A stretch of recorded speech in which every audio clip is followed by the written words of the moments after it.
मध्ये जे सर्व शिक्षक आहेत अ, त्यांचं काम अत्यंत अतुलनीय आहे आणि आजच्या व्यासपीठावर जे आपल्याला उपस्थित झालेले आहेत ते आदरणीय सुधाकर रामदास पाटील सर, उपशिक्षक, जिल्हा परिषद शाळा शिरवली बांगर. सरांचा परिचय करून त्यांना आनंद होतोय की ज्ञानकुंभ, शिष्यवृत्ती मार्गदर्शक, सूत्रे आणि कृत्या यामध्ये सरांचा हातखंडा आहे. त्याच्यामध्ये सक्रिय सहभागी झालेले होते सर. ज्ञानकुंभ प्रश्नपत्रिका संच, ज्ञानकुंभ प्रश्नांचा खजिना यासह 9 पुस्तकांची सरांनी लेखन केलेले आहे. 100 पेक्षा जास्त विद्यार्थी शिष्यवृत्ती धारक आहेत सरांच्या, जे आपण सेवा पाहिली त्याच्यामध्ये. आणि त्याचबरोबर शहापूर तालुका नॉलेज अकॅडमीची स्थापना करून मोफत शिष्यवृत्ती वर्ग चालवत आहेत. शहापूर पॅटर्न त्यांनी या ठिकाणी तयार केला असून शहापूर पॅटर्न म्हणून पूर्ण जिल्ह्यातच नव्हे तर पूर्ण राज्यामध्ये एक नावलौकिक अशा शहापूर पॅटर्नचा आहे. महाराष्ट्र शासनाचा राज्य आदर्श शिक्षक पुरस्कार देखील सरांना या ठिकाणी प्राप्त झालेला आहे. तर सरांचा अधिक वेळ न घेता मी सरांना विनंती करेन, सर आजचं आपलं गणित विषयाचं सादरीकरण आपण या ठिकाणी सुरू करावं आणि सर्व श्रोत्यांना मार्गदर्शन त्याचबरोबरीने शंका समाधान देखील आपण करावं. मी पुढील सूत्र सुधाकर पाटील सर यांच्याकडे हँडओव्हर करतो आणि त्यांना विनंती करतो, सर पुढील सेशन आपण सुरू करावं. Over to Sudhakar Patil sir.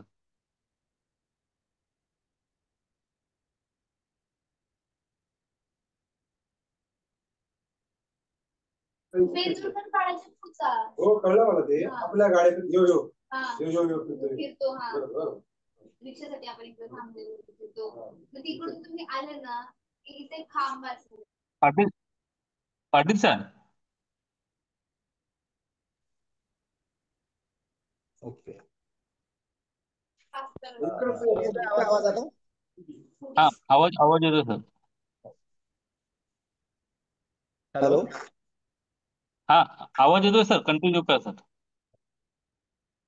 सर्वांना नमस्कार.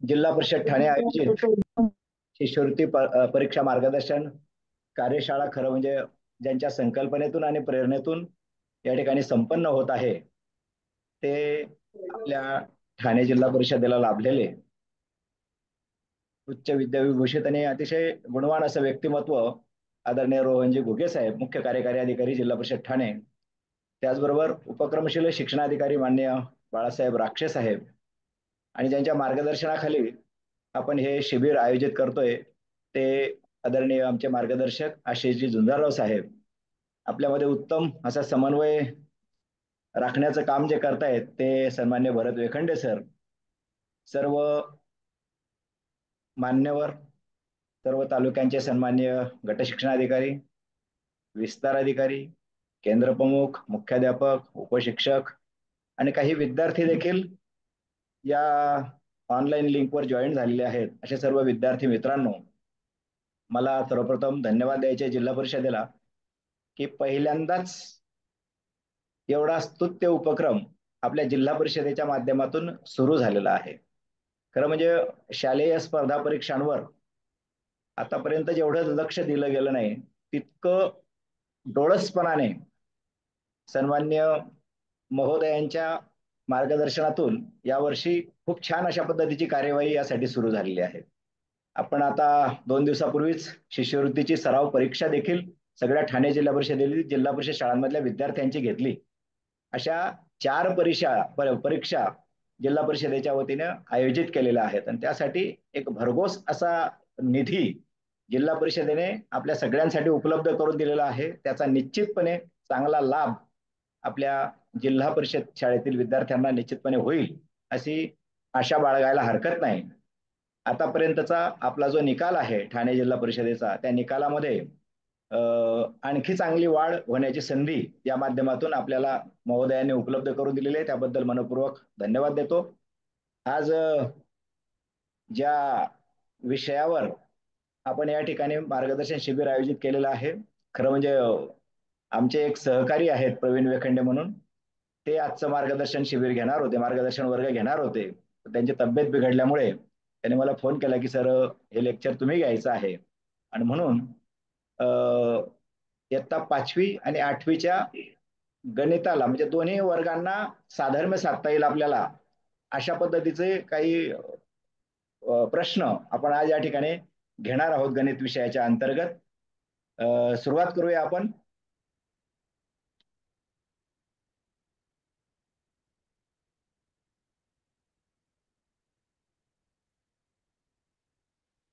बंधूंनो, गणित विषय म्हटला मग तो 5वीचा असू द्या किंवा 8वीचा असू द्या, सगळ्यात महत्वाचं प्रकरण जर कोणतं असेल तर ते संख्या प्रकार.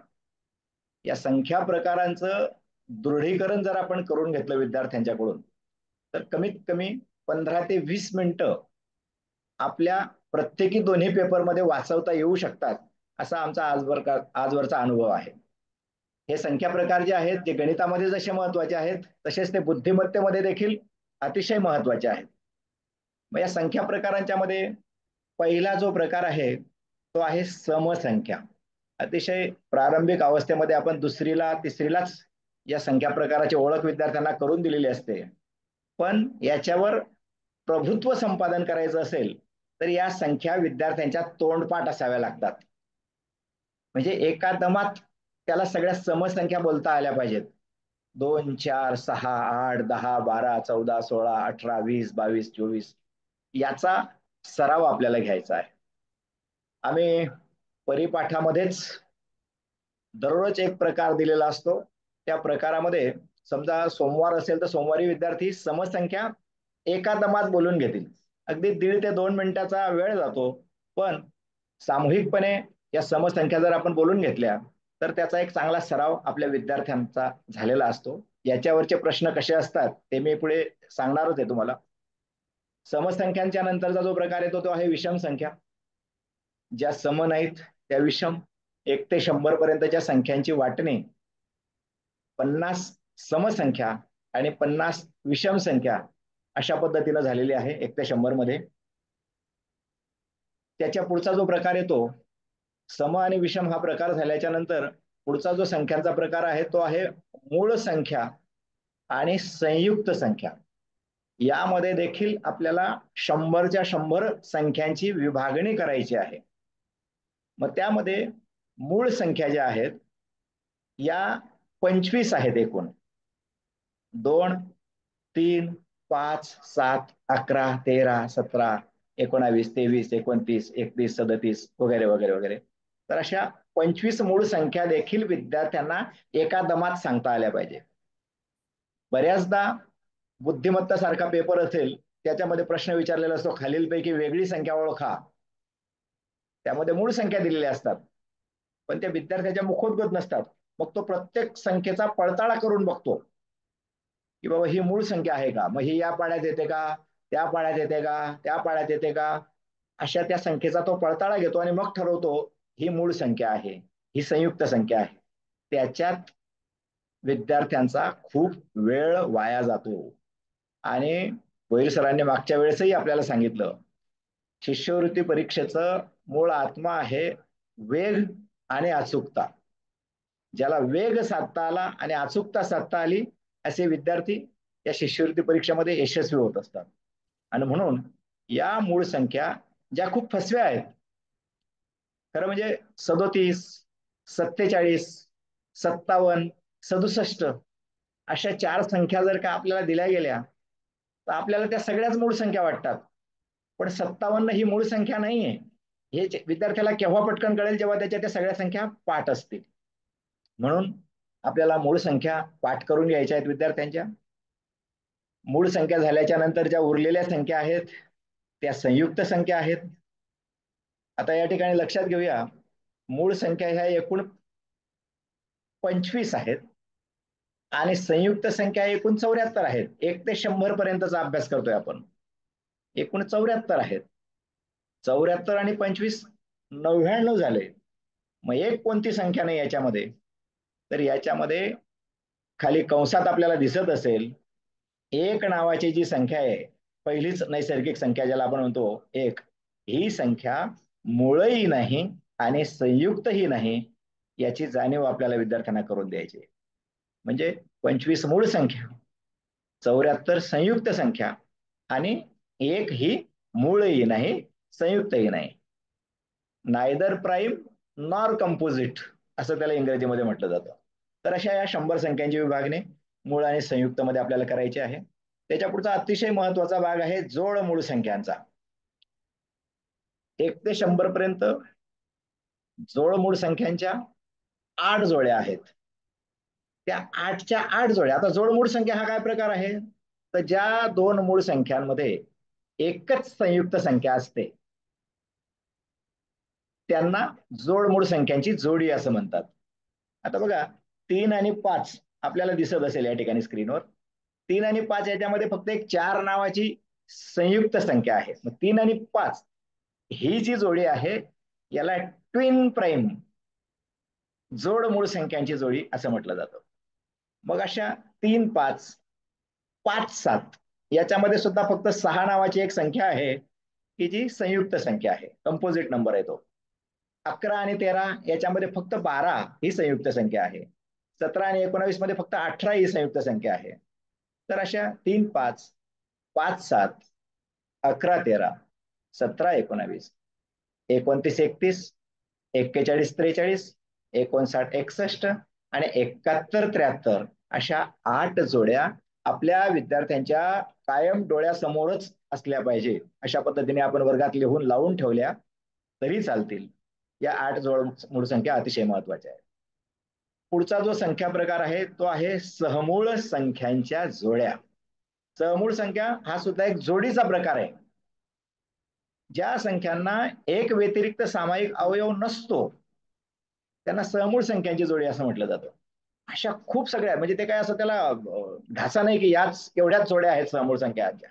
खूप सगळ्या जोड्या आपल्याला बनवता येतील. उदाहरणार्थ 14 आणि 15 या अनुक्रमिक संख्या आहेत, पण 14 ज्या पाढ्यात येतो त्या पाढ्यात 15 येत नाही आणि 15 ज्या पाढ्यात येतो त्या पाढ्यात 14 येत नाही. म्हणजे त्या दोघांना सामायिक विभाजक नाहीये आणि म्हणून 14 आणि 15 ही सहमूळ संख्यांची जोडी आहे. लक्षात घ्या, ज्यांना सामायिक अवयव नाही ती सहमूळ संख्यांची जोडी आहे. 10, 19 यांचंही तसंच आहे. 19 तर मूळ संख्याच आहे पण त्याच पाड्यात येत नाही आणि 10 मात्र 2 आणि 5च्या पाड्यात येतो, 2, 5 आणि 10च्या पाड्यात. ही सुद्धा सहमूळ संख्यांची जोडी आहे. आता या सहमूळ संख्या एकदा ओळखता आल्या आपल्या की याचा फायदा मुलांना मसावी आणि लसावी नावाचं जे प्रकरण पुढे आहे इयत्ता 8वीच्या वर्गामध्ये तिथं याचा संदर्भ येणार आहे. या सहमूळ संख्यांच्यावर आधारित मसावी आणि लसावीवर काही प्रश्न विचारले जातात. 25 आणि 9 तसं बघितलं तर 25 आणि 9 या दोन्ही संयुक्त संख्या आहेत, त्या काही मूळ नाही आहेत, पण तरी सुद्धा ही जी जोडी आहे ही सहमूळ संख्यांची जोडी आहे. कारण 25 ज्या पाड्यात येतो त्या पाड्यात 9 येत नाही आणि 9 ज्या पाड्यात येतो त्या पाड्यात 25 येत नाही आणि म्हणून 25 आणि 9 ही सहमूळ संख्यांची जोडी आहे. माझी शिक्षकांना विनंती राहील की जेव्हा जेव्हा विद्यार्थ्यांकडे मोकळा वेळ असतो त्यावेळेला अशा जोड्या बनवण्याचा एक गृहपाठ आपल्या विद्यार्थ्यांना देत चला. म्हणजे त्यांना स्वातंत्र्य द्या, मुक्त प्रश्न आहे हा. तुमच्या मनाने सहमूळ संख्यांच्या जोड्या तयार करा. एवढ्या सहमूळ संख्यांच्या जोड्या आपले विद्यार्थी शोधून काढतील.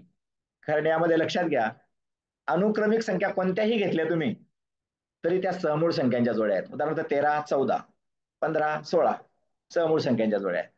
सगळ्या ज्या मूळ संख्या आहेत, एक मूळ संख्या एक संयुक्त संख्या, या सुद्धा सहमूळ संख्यांच्या जोड्या आहेत. सगळ्या मूळ संख्या ज्या आहेत या सुद्धा सहमूळ संख्यांच्या जोड्या आहेत. होतंय काय, याचा खूप सराव याच्यासाठी गरजेचा आहे कारण तो मूळ, तो जोडमूळ, तो सहमूळ असा सगळा खूप गोंधळ निर्माण करणारा हा भाग असतो आणि म्हणून याच्यासाठी खूप सरावाची गरज आहे. पुढच्या काही संख्या प्रकारांमध्ये जाताना आपल्याला वर्ग संख्या नावाचा एक अतिशय महत्वाचा भाग आहे.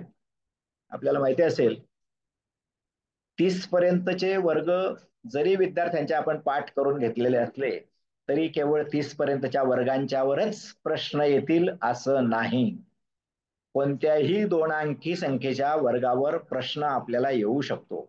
पण एकदा का आपण 30 पर्यंतचे वर्ग पाठ करून घेतले आणि त्याचं एक टेक्निक दिलं तर वर्गसंख्या आपल्या विद्यार्थ्यांच्या मुखोद्गत होऊ शकतात. हे आपल्याला 30 पर्यंत तरी कमीत कमी पाठ करून घ्यायचे आहेत. त्यानंतर घनसंख्या नावाचा एक अतिशय महत्वाचा प्रकार आहे. एकच संख्या 3 वेळा घेऊन त्याचा गुणाकार म्हणजे घन. मग अशा 1चा घन 1, 2चा घन 8, 3चा 27, 4चा 64, 5चा 125 असे हे 20 पर्यंतचे घन लिहून विद्यार्थ्यांकडून पाठ करून घ्यायचे आहेत. आणि मग अशी मी तेच सांगत होतो, आपल्या परिपाठामध्ये 6 दिवसांचं नियोजन आपण केलं पाहिजे. एक दिवशी विद्यार्थी पटकन समसंख्या बोलतील, मंगळवारी पटकन विषम संख्या बोलतील, बुधवारी मूळ संख्या बोलतील, गुरुवारी आता एकदा मूळ संख्या बोलले म्हणजे संयुक्त संख्या बोलायची गरज नाही. मूळ बाजूला केल्या की उरतात त्या संयुक्त संख्या. मग लगेच त्याच्या पुढच्या वारी ते वर्ग संख्या बोलतील. 1चा वर्ग 1, 2चा वर्ग 4, 3चा वर्ग 9 अशा एका दमात जर बोलले तर 2 सव्वा 2 मिनिटं सगळ्या संख्या बोलायला जातात आपले. त्याच्या पुढच्या वारी घनसंख्या त्यांच्याकडून बोलून घेऊया आपण. आपल्या परिपाठामध्ये जसं प्रार्थना, राष्ट्रगीत वगैरे आपण घेतो, प्रतिज्ञा घेतो, ते झाल्यानंतर लगेचच 1-2 मिनिटं देऊन या घनसंख्या आपण बोलून घेऊया. आणि त्याच्या पुढचा जो भाग आहे तो आहे त्रिकोणी संख्येचा, ट्रँग्युलर नंबर ज्याला आपण म्हणतो.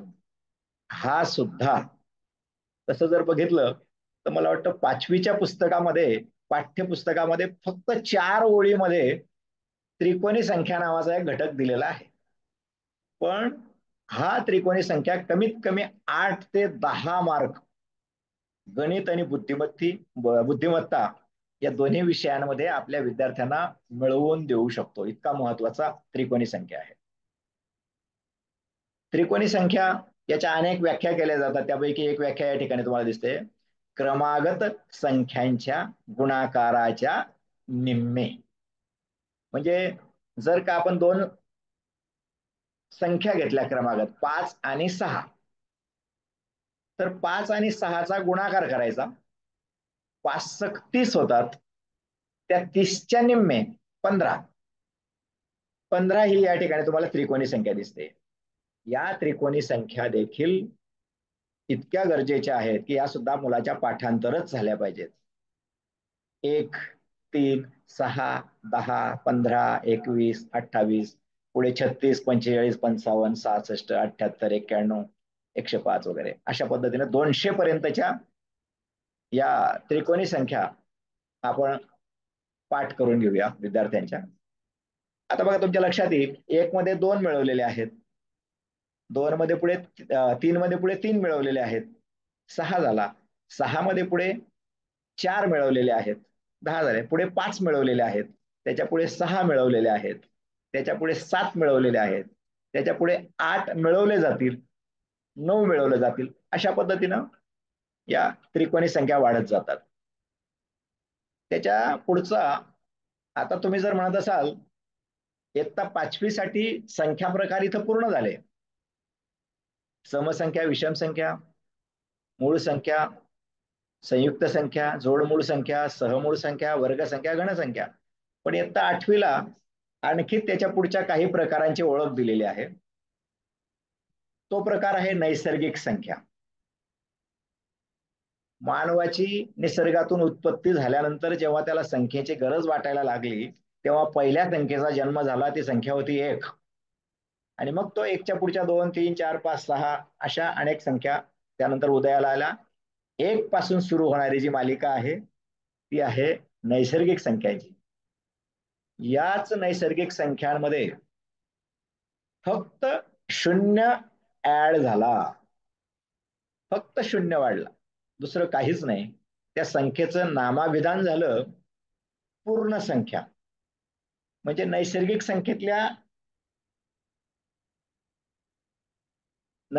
संख्येतल्या सर्व संख्या पूर्ण संख्यामध्ये आहेतच, पण पूर्ण संख्येमध्ये शून्याची आणखी भर पडलेली आहे. त्याच्या पुढे आपण गेलो, नैसर्गिक झाल्या, पूर्ण झाल्या, की तिसरा जो प्रकार आहे तो आहे पूर्णांक संख्यांचा. जेव्हा मानवाला या संख्या कमी वाटायला लागल्या तेव्हा त्याने आणखी काही संख्यांची भर याच्यामध्ये टाकली. ते म्हणजे बघा, नैसर्गिक 1, 2, 3, 4, 5 हे होतेच, पूर्ण संख्येने 0 टाकलेला होताच, त्याच्यात पुन्हा काही ऋण संख्यांची भर पडली. ऋण 1, ऋण 2, ऋण 3 या सुद्धा डाव्या बाजूला अमर्याद आहेत, उजव्या बाजूला देखील अमर्याद आहेत. तर हा जो एक नवीन संच तयार झाला, याला नाव देण्यात आलं पूर्णांक संख्या. त्याच्या पुढे याही संख्या कदाचित कमी वाटायला लागल्या आणि म्हणून आणखी एक नवीन प्रकार उदयाला आला, तो आहे परिमेय संख्या. परिमेय संख्यांमध्ये काय आहे? आपले सगळं 1, 2, 3, 4 पासून ज्या संख्या होत्या त्या आहेतच, शून्य आहेच, ऋण संख्या ज्या आहेत त्या आहेतच. यामध्ये आणखी अपूर्णांकांची भर पडली. 3/7 वजा 5/12 0.7 3.25 म्हणजे सर्व नैसर्गिक संख्या, सर्व पूर्ण संख्या, सर्व पूर्णांक संख्या या सगळ्या आहेतच, पण त्याशिवाय अपूर्णांकांचे सगळे प्रकार, मग तो अंशाधिक अपूर्णांक असेल, छेदाधिक अपूर्णांक असेल, पूर्णांक युक्त अपूर्णांक असेल, ऋण अपूर्णांक असेल, दशांश अपूर्णांक असेल, दशांश मधला पण पूर्णांक युक्त अपूर्णांक असेल, या सगळ्या संख्या परिमेय संख्या या प्रकारामध्ये आल्या.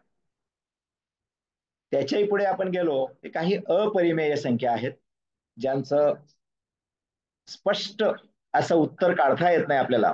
उदाहरणार्थ वर्गमुळात 2 किंवा 5/7 वगैरे वगैरे अशा काही ज्या संख्या आहेत की ज्यांचं असं स्पष्ट उत्तर निघत नाही, त्यांना अपरिमेय संख्या असं नाव दिलेलं आहे.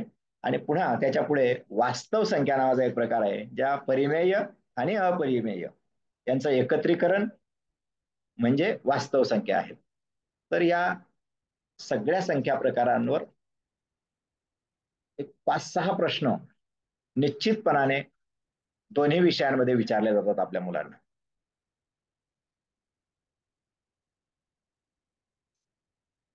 एक ते 100 पर्यंतची जी उजळणी आहे त्याच्यावर इयत्ता 5वीला आणि इयत्ता 8वीला दोन्ही वर्गांना प्रश्न विचारलेले आहेत. तसं बघितलं तर आपण 1 ते 100 खूप सराव घेतो, पहिलीपासून दुसरीत देखील, तिसरीत देखील, चौथीत देखील. पण काही छोट्या छोट्या गोष्टी आपल्याकडून राहून जातात. इथं 8 प्रश्न आपल्याला स्क्रीनवर दिसत आहेत. माझं आवाहन असेल आपल्या सगळ्यांना की याचा प्रश्न क्रमांक 1 याचं उत्तर तुमच्या माहितीनुसार मला जर तुम्ही पाठवत राहिला चॅट बॉक्स मधून तर मला कळत राहील. याचं स्पष्टीकरण आपण करणारच आहोत. पण प्रश्न पहिला असा आहे बघा, 1 ते 100 मध्ये 4 हा अंक किती वेळा येतो? याचं उत्तर मला पाठवायचा प्रयत्न करा चॅट बॉक्स मध्ये, मी बघतोय.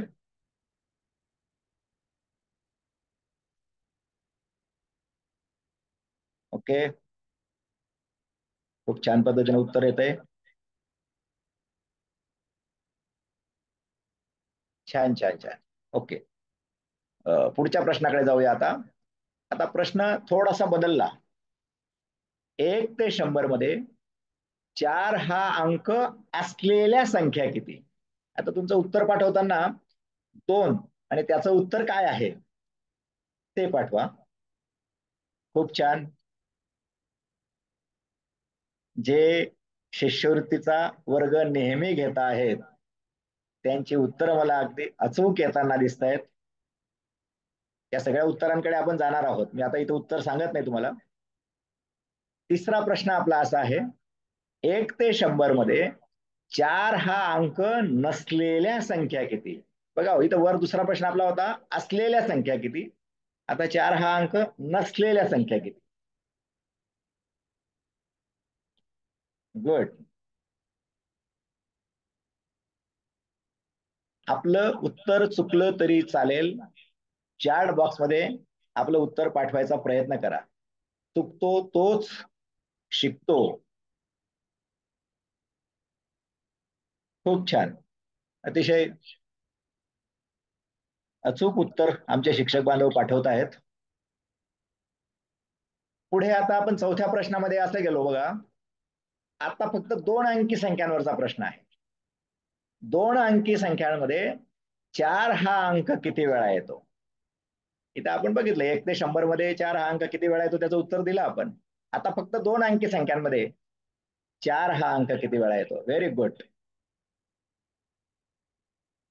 छान. 5व्या प्रश्नामध्ये जातोय. Good good. 2 अंकी संख्यांमध्ये 4 हा अंक असलेल्या संख्या किती. बघा वर आपण लिहिलं होतं 1 ते 100 मध्ये 4 हा अंक असलेल्या संख्या किती, पण आता फक्त 2 अंकी मध्ये पाहिजे. 2 अंकी जेव्हा आपण विचार करतो तेव्हा 1 ते 9 सोडून द्यायचे आहेत आणि पुढचा 100 सुद्धा सोडून द्यायचा, तो 3 अंकी आहे. Good good good. 6वा प्रश्न आपला असा आहे, 2 अंकी संख्यांमध्ये 4 हा अंक नसलेल्या संख्या किती. असलेल्या सांगितल्या आपण बरोबर, आता नसलेल्या संख्या हव्यात आपल्याला.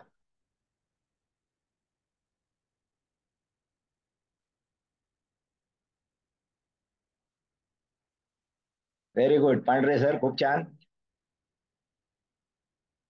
7व्या प्रश्नाकडे आपण जाऊया. कदाचित थोडीशी घाई होणं स्वाभाविक आहे. यांचं स्पष्टीकरण मी देणार आहे तुम्हाला, याचा एक चार्ट पण देणार आहे, फक्त आपण समजून घेऊया. 7वा प्रश्न असा आहे बघा, 1 ते 100 मध्ये एकक स्थानी 4 हा अंक असलेल्या संख्या किती. आता फक्त एकक स्थानावर आधारित प्रश्न आहे.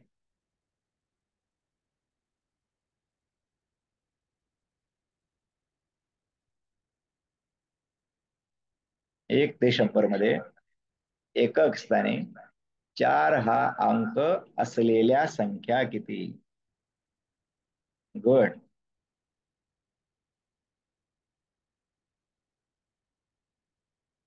आणि 8वा प्रश्न आपल्याला दिसतोय बघा, उत्तर चुकलेलं आहे एकाचं, माझ्याकडे नाव नाही पण असू दे, आपण नंतर करेक्शन करून घेऊ.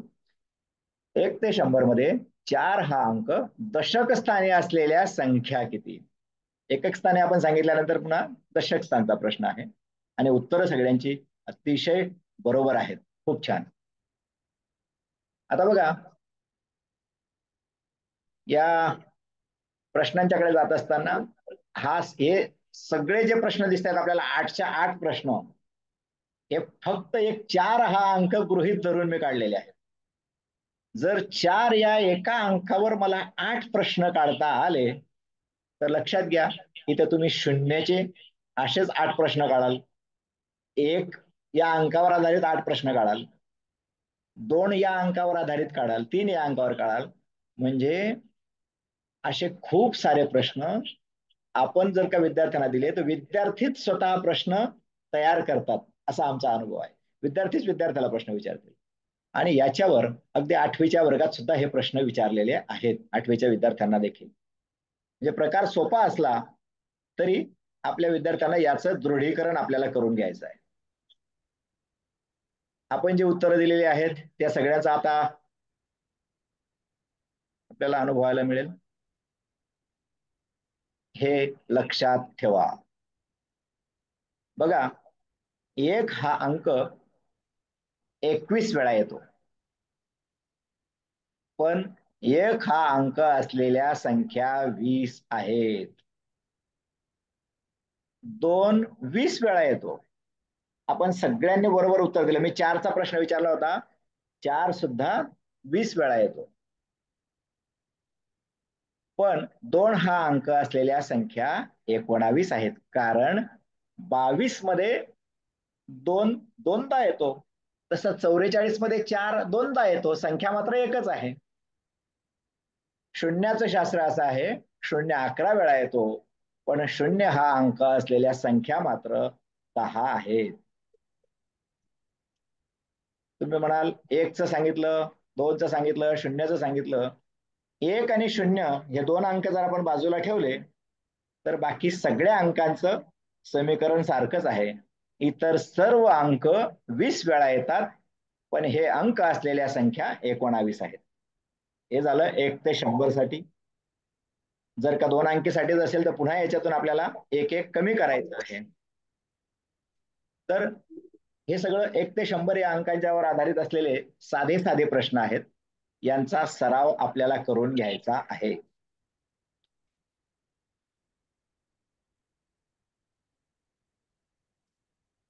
पुढे एक साधा प्रश्न आहे आपल्याला बघा. 17च्या पुढे 12वी विषम संख्या कोणती? आता 5वीचा वर्ग गृहीत धरून हा प्रश्न असल्यामुळे अतिशय साधा हा प्रश्न आहे.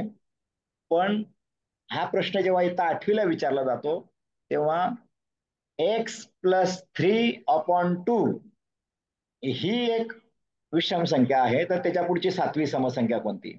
म्हणजे असा पूर्णांकयुक्त अपूर्णांक वगैरे किंवा चल वापरून हा प्रश्न कठीण करण्याचा प्रयत्न केला जातो. पण एकदा का तत्व आपल्या लक्षात आलं तर आपल्याला याचं उत्तर काढणं लगेच सोपं जाईल. बघा, उत्तर येत आहेत आपल्या शिक्षक बांधवांच्याकडून. काहींचं उत्तर चुकतंय, काहींची उत्तर अगदी बरोबर येत आहेत.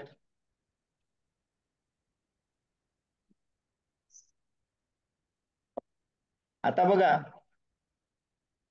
माझे बरेचसे विद्यार्थी मित्र आणि शिक्षक मित्र देखील आता काय करतात, 17च्या पुढे 12 बोट मोजायचा प्रयत्न करतात. 17च्या पुढे 12 बोट मोजले जातात आणि हे स्वाभाविक आहे. पण आपल्या विद्यार्थ्याला जर का आपल्याला फास्ट करायचं असेल तर काय करायला लागेल बघा. दिलेली संख्या लिहून घेऊ आपण. 17 कितवी विचारले? 12वी. आता ही विषम संख्यांची मालिका असल्यामुळे 2-2च्या टप्प्याने आपण पुढे जातो. 17 वरून 19 वर जातो, 19 वरून 21 वर जातो. 2-2च्या टप्प्याने 12 वेळा जायचंय, म्हणून सरळ 12 दुने 24 करा आणि 17 आणि 24 यांची बेरीज 41.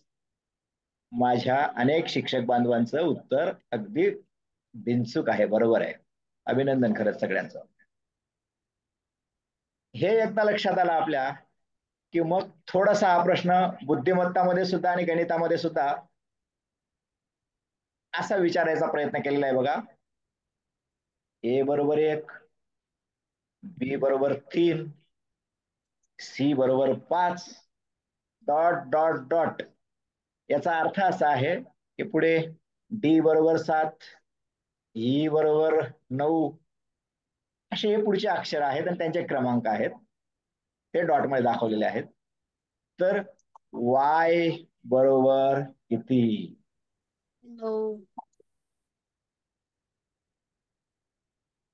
बघूया, आपापल्या परीने उत्तर देण्याचा प्रयत्न करा. छान उत्तर येत आहेत बघा. पण बंधूंनो, 156 जण मला जॉईन दिसत आहेत, पण उत्तरांचा जो प्रतिसाद तुलनेने कमी आहे.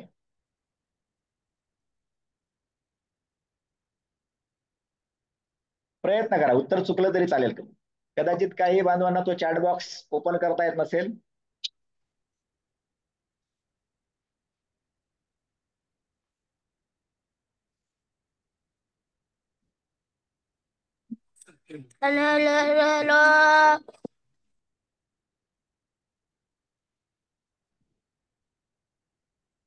अगदी बरोबर, असू द्या, चुकू द्या, चुकतायत.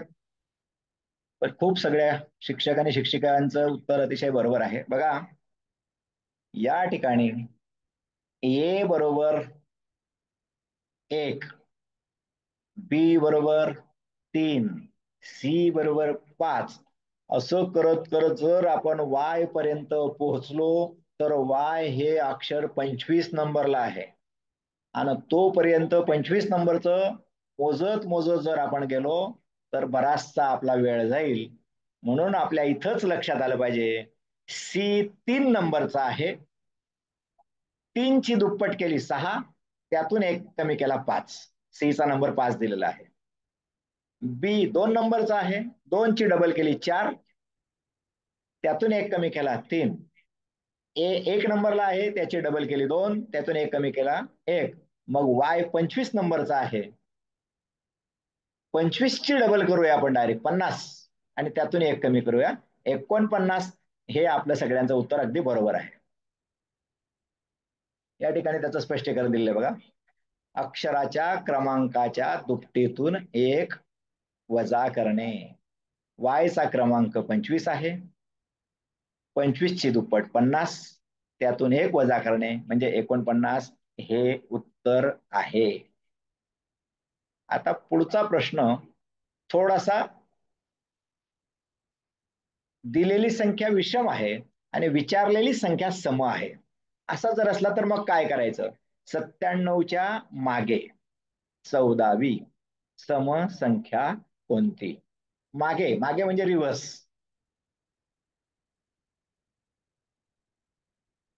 छान, उत्तर सुरू झालीत लगेच.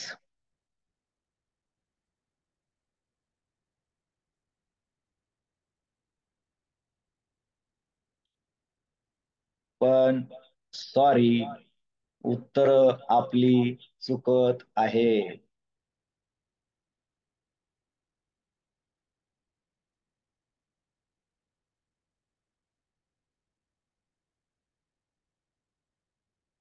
आमच्या सापळे सरांनी बरोबर उत्तर पाठवलेलं आहे.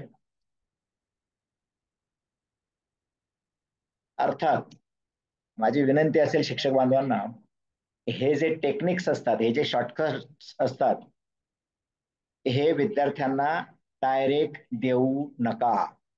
त्यांना मोजू द्या स्वतःला.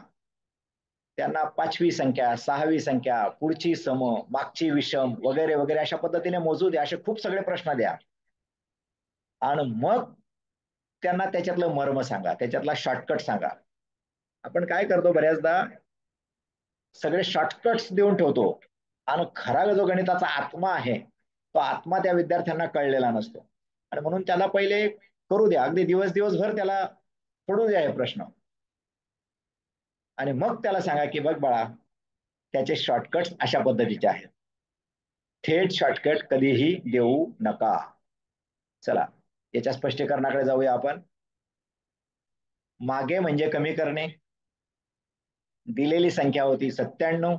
आता या ठिकाणी समनंतरची विषम किंवा विषम नंतरची सम, समच्या आधीची विषम किंवा विषमच्या आधीची सम असं जर विचारलेलं असेल तर इथं मात्र कायमस्वरूपी लक्षात ठेवायचंय 14च्या दुप्पट 28, 14व्या क्रमांकाची विचारली होती 28, पण तो 28 अंक गृहीत धरायचा नाही, त्यातून एक कमी करून टाकायचा.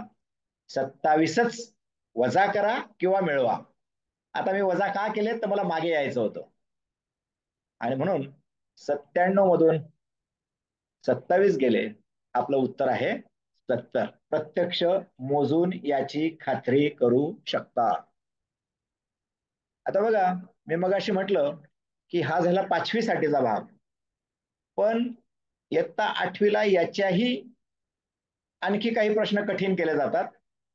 आता त्याने असं सांगितलंय, P+5 ही एक समसंख्या असेल तर तिच्या पुढची 13वी विषम संख्या कोणती? आता विद्यार्थ्यांना पर्याय दिलेले असतात, तुमच्यासाठी ही पर्यायांची सोय नाही. विद्यार्थी पर्याय घेऊन याचं उत्तर पटकन काढतात, पण पर्याय जर दिलेला नसेल तरी सुद्धा आपल्याला संख्या शोधून काढता यायला हवी. एखाद्याचं उत्तर येतंय का बघूया आपण. छान प्रयत्न आहे शिंगोळे सरांचा, मला वाटतं.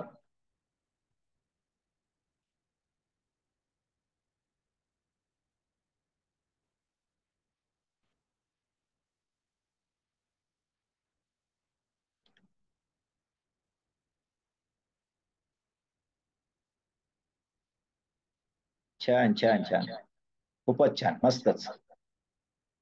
बघूया आपण स्पष्टीकरणाकडे जाऊया.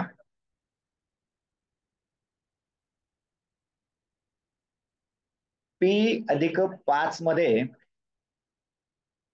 13 दुने 26 करायचेत आपल्याला, पण त्यातून एक कमी करून टाकायचं आणि 25च मिळवायचे आहेत. आणि P+5 मध्ये जर का 25 मिळवले तर P+30 हे योग्य उत्तर आहे. खूप छान, अतिशय चांगला प्रतिसाद आपल्या सगळ्यांच्याकडून मिळतोय. काही वेगळ्या धाटणीचे काही प्रश्न असतात, त्यांच्याकडे जाण्याचा आपण प्रयत्न करूया. बघा, या ठिकाणी एक प्रश्न आहे.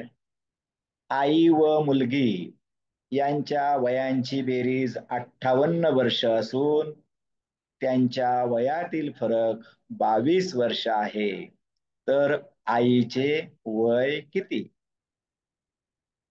आता हा एक नमुना प्रश्न आहे. या धटणीचे असे 7-8 प्रकारचे प्रश्न आपल्याला आहेत. दोघांच्या वजनाचा प्रश्न राहील आपल्याला. राहुल व सीमा या दोघांचं वजन एवढं एवढं आहे, वजनातला फरक एवढा आहे. कधी कधी हा वयांचा आहे. कधी दोन संख्यांची बेरीज एवढी आहे, दोन संख्यातला फरक एवढा आहे. बघा, आपणही चुकू शकतोय, याचं उत्तम उदाहरण आहे. आणि चुकू द्या, संकोच अजिबात ठेवू नका, कारण जो चुकतो तोच शिकत असतो. मी आईचे वय विचारलेले आहे.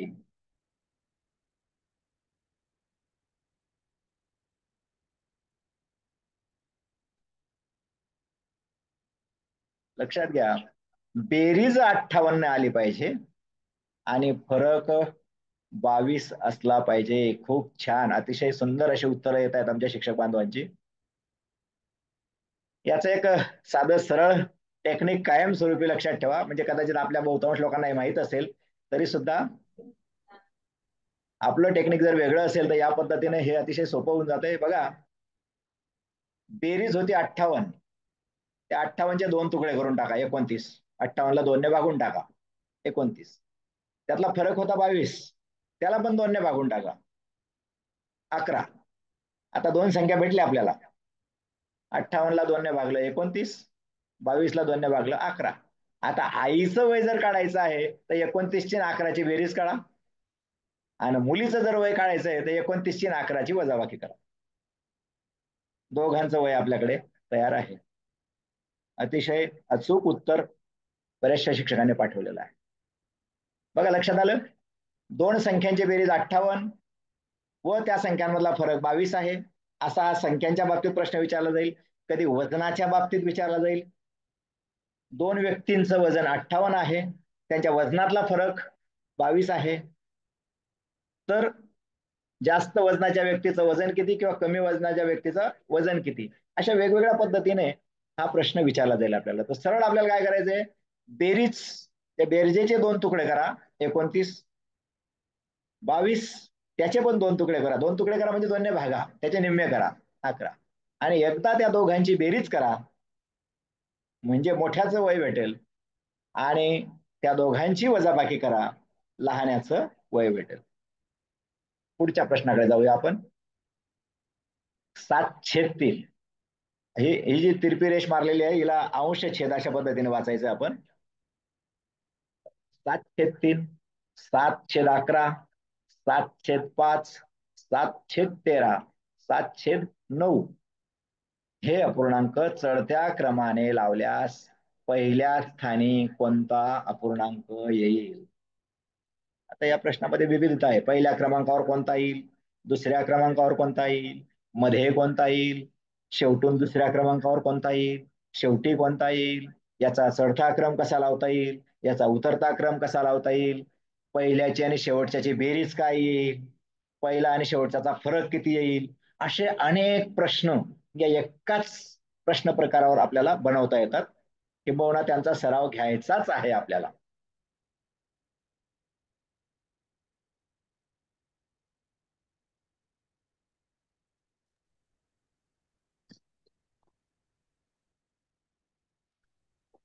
चढत्या क्रमाने लावायचे आहेत म्हणजेच, आणि पहिला विचारलेला आहे म्हणजे आपल्याला छोटा शोधायचा आहे.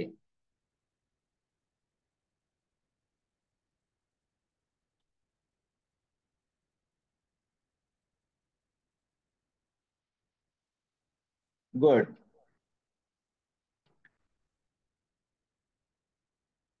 बऱ्याचदा अपूर्णांक हे 4 प्रकारचे विचारले जातात.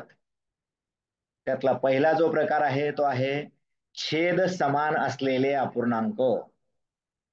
दुसरा आहे अंश समान असलेले अपूर्णांक. आता हा त्यातला आहे. या सगळ्यांचा अंश 7 आहे, म्हणजे हा आमच्या दृष्टीने दुसऱ्या प्रकारचा अपूर्णांक आहे. तिसरा जो आहे अंश आणि छेद यामध्ये दिलेल्या सगळ्या अपूर्णांकाला फरक सारखा असतो आणि ते अपूर्णांक छेदाधिक असतात. चौथा प्रकार असा आहे अंश आणि छेद यातला फरक प्रत्येक ठिकाणी सारखा असतो, पण ते अपूर्णांक अंशाधिक असतात. या प्रत्येकाचं एक वेगवेगळं तत्व आहे. खरं म्हणजे तुम्ही आपण सगळेजण जेव्हा समोरासमोर असतो आणि एखाद्या ब्लॅकबोर्ड आपल्या समोर जेव्हा असतो, तेव्हा या सगळ्या गोष्टी अधिक परिणामकारक पद्धतीने आपल्याला समजून सांगता येतील. पण आपल्याला तुमच्या आणि माझ्यामध्ये इथं स्क्रीन आहे, त्यामुळे काही तांत्रिक अडचणी आपल्याला येऊ शकतात. समजून घेऊया. चला जाऊया आपण.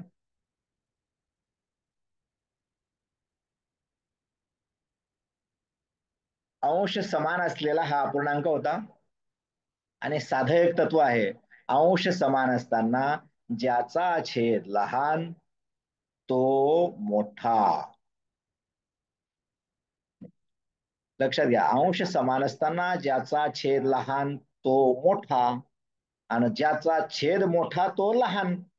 मग या ठिकाणी आपला 7/13 किंवा आणखी काही बांधव आपले वेगळ्या पद्धतीने लक्षात ठेवू शकतात. बघा, याला 11 पैकी 7 मार्क आहेत, याला 3 पैकी 7 मार्क आहेत, याला 5 पैकी 7 आहेत, याला 13 पैकी 7 आहेत, 9 पैकी 7 आहेत. लगेच लक्षात येते आपल्याला की 13 पैकी 7 ही तुलनेने कमी वाटतात, म्हणजे ही संख्या लहान आहे. तर या संख्यांचे जे नियम आहेत ते लक्षात घेऊया आपण. अंश समान असताना ज्याचा छेद लहान तो मोठा आणि छेद समान असताना ज्याचा अंश मोठा तो मोठा. आणि म्हणून या ठिकाणी उत्तर हे दिलेलं आहे. अशा अपूर्णांकावरचे खूप सगळे प्रश्न आपल्याला घेता येतील, पण जास्तीत जास्त घटकांना हात घालण्याचा आपण प्रयत्न केलेला आहे. पुढच्या प्रश्नाकडे आपण जाऊया. 28,47,825 या संख्येतील 8 या अंकांच्या स्थानिक किमतीतील फरक किती? हा साधा सरळ प्रश्न आहे, पण यामध्ये सुद्धा काही शॉर्टकट आपल्याला देता येतात का? आणि उत्तर आलेलं आहे सगळ्यांचं, त्यामुळे मी जास्त वेळ थांबत नाही.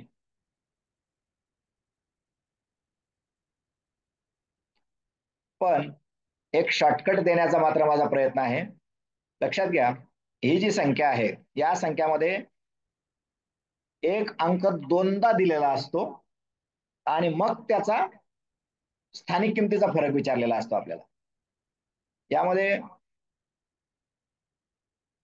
जर लक्षात घेतला आपण तर 8 या अंकावर आधारित हा प्रश्न आहे. बघा, जो अंक आपल्याला दिलेला आहे 8, त्या 8ला कोणताही अंक देऊ द्या, त्याला 9 ने गुणून टाकायचं. जर काही सेकंदात आपल्याला उत्तर हवं असेल तर. तुम्ही ज्या पद्धतीने काढलेलं आहे ते अगदी बरोबरच आहे, आपले विद्यार्थी काढतात तेही अगदी बरोबरच आहे, पण त्याच्याही केवळ निरीक्षणाने या प्रश्नाचं उत्तर आपल्याला काढायचं असेल तर 8ला 9 ने गुणून 72 येतात. हे 72 अशा पद्धतीने लिहा, या पहिल्या 8च्या खाली 7 लिहा आणि दुसऱ्या 8च्या खाली 2 लिहा. एकदा तुमचा 7 आणि 2 लिहून झाला की मध्ये हे जे दोन अंक दिसत आहेत तुम्हाला, एक 4 दिसतोय मला आणि एक 7 दिसतोय, त्यांच्या खाली 9 भरायचे. मध्ये 9 भरायचे, जेवढे अंक असतील तेवढे 9 भरायचे आणि शेवटी 0 भरायचे. मध्ये 9 आणि शेवटी 0 भरा आणि हा झाला आपला फरक तयार. 7,99,200. आपल्या सगळ्यांचं उत्तर अगदी बरोबर आहे. तुम्हाला गेलं ना पुढे, मला काय नाही का आवाज येत ना. पुढच्या प्रश्नाकडे आपण जाऊया. खतरनाक गणित का. 7 कर्णधार परस्परांशी हस्तांदोलन करतात तर एकूण किती हस्तांदोलने होतील? आता मी जे मग अशी म्हटलं त्रिकोणी संख्या, त्या त्रिकोणी संख्या प्रकारावरचा हा प्रश्न आहे.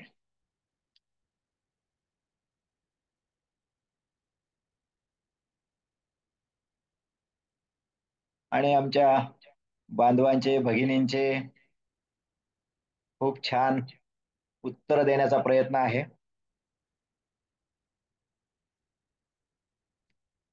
याचे अनेक पद्धतीने या प्रश्नाचं उत्तर काढता येतं. त्यातली एक पद्धत मी तुम्हाला सांगणार आहे. आपल्याकडे, आपल्या बऱ्याचशा शिक्षक बांधवांकडे यापेक्षा वेगवेगळ्या पद्धती आहेत.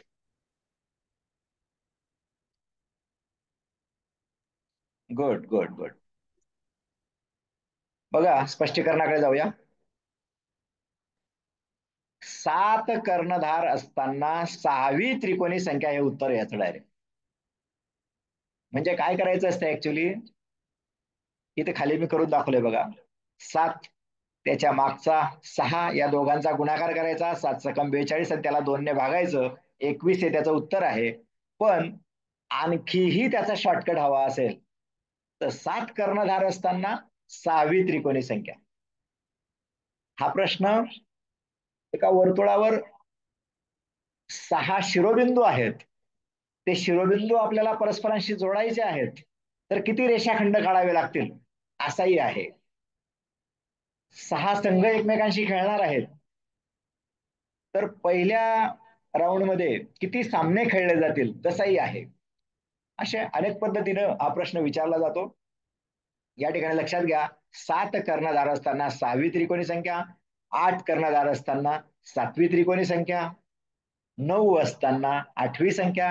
म्हणजे जर का त्रिकोणी संख्या क्रमाने पाठ असतील तर काहीच करायचं गरज नाही, डायरेक्ट आपले विद्यार्थी उत्तरापर्यंत पोहोचतात. गुड. पुढच्या प्रश्नाकडे जाऊया आपण. इयत्ता 8वीच्या वर्गासाठी मसावी आणि लसावी नावाचा जो घटक आहे आपला, त्याला हात घालण्याचा प्रयत्न केलाय.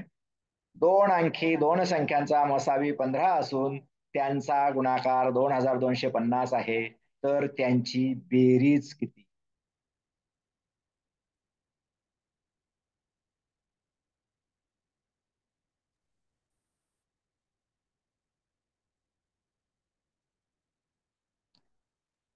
येत आहेत उत्तर, येत आहेत बघा.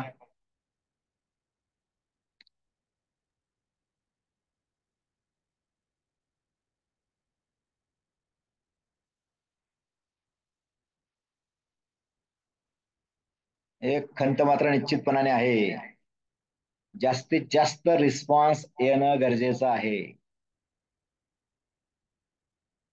चुकू दे, आपलं चुकलं तरी. बघूया स्पष्टीकरणाकडे जाऊया आपण. लक्षात घ्या, मसावी आहे 15, 2 संख्यांचा गुणाकार आहे 2250.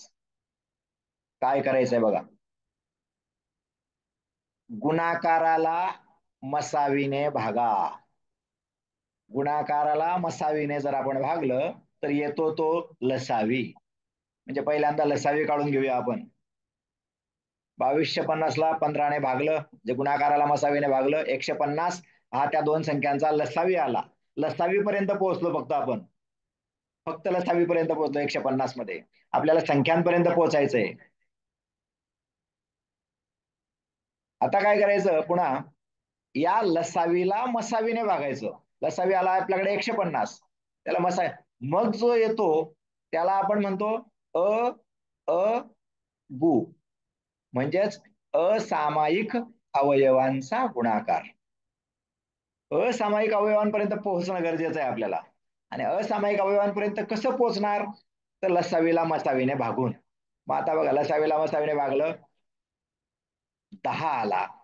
आणि आता हे 10 आहेत असामायिक अवयवांचा गुणाकार. आता या 10चे अवयव पाडा. 10चे अवयव पडल्यावरती आले 2 आणि 5. 2 आणि 5 पर्यंत आपण पोहोचलो की आपण उत्तरापर्यंत जवळपास पोहोचलो. जो मसावी होता आपला 15, या 15ने एकदा 2 ला गुणा म्हणजे लहान संख्या भेटेल, आणि मसावीनेच या दुसऱ्या अवयवाला गुणा.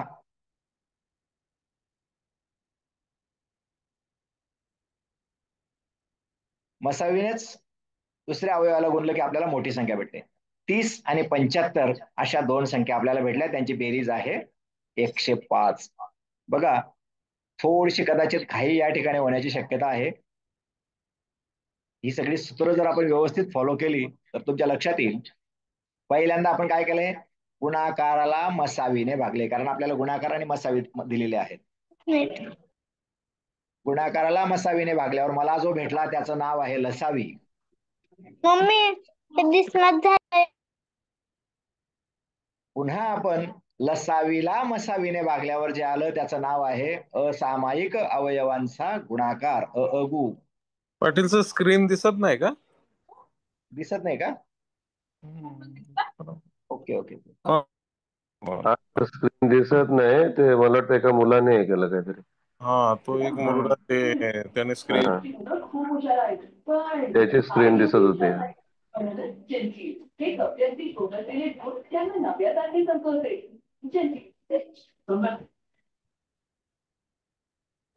कोणतरी स्क्रीन चालू केली आहे.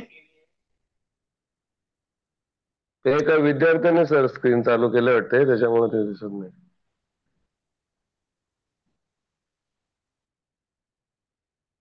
दिसतंय, हा, आता दिसते दिसतंय. दिसते आता दिसते. ओके.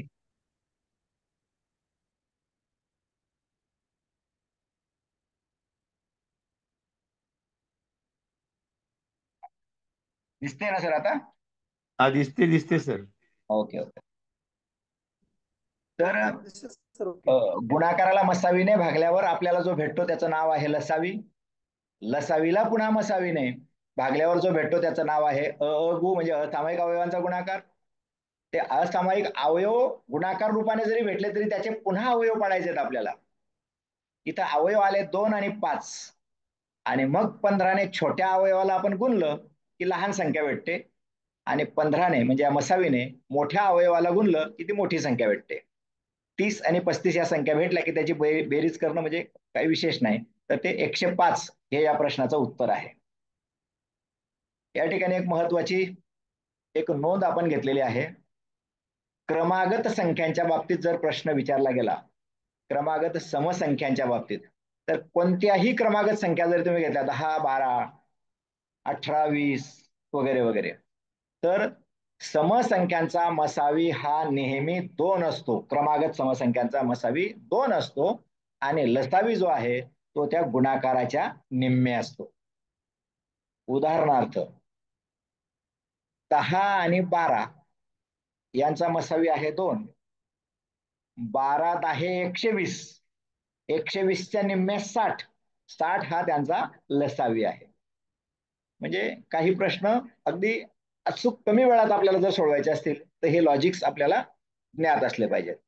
विषम संख्यांच्या बाबतीत जर प्रश्न असेल तर क्रमागत विषम संख्या जर असतील, क्रमागत विषम संख्या 15, 17 ही क्रमागत विषम संख्यांची जोडी आहे, तर त्याच्या बाबतीत क्रमागत विषम संख्यांचा मसावी 1, इथं 1 लिहायचा राहिलाय आपला.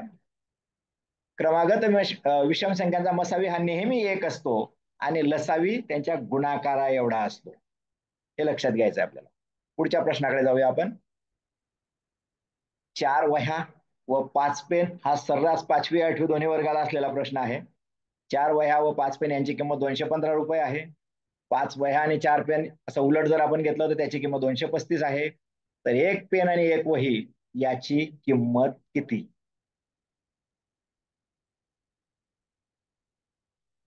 तुमच्या उत्तराची प्रतीक्षा आहे, आणि आमच्या अतुल भानुशाली सरांचं अचूक उत्तर प्राप्त झालेलं आहे.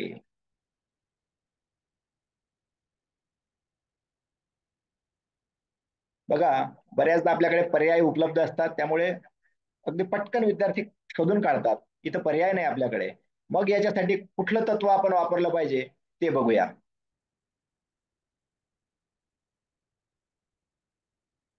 बघा, 4 वह्या आणि 5 पेन, 4 वह्या अधिक 5 पेन बरोबर 215.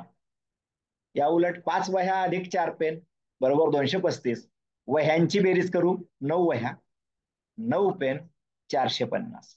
आणि आता या 450 ला 9 ने भागलं की आपल्याला 1 वही आणि 1 पेनची किंमत भेटून जाते. अगदी बरोबर. 50 उत्तर पाठवायचा प्रयत्न दोघा तिघांनी केलाय वाटतं. असू द्या, ठीक आहे. याच्यावरचे सुद्धा आपल्याकडे 8-10 प्रश्न लगेच तयार केले पाहिजे आपण.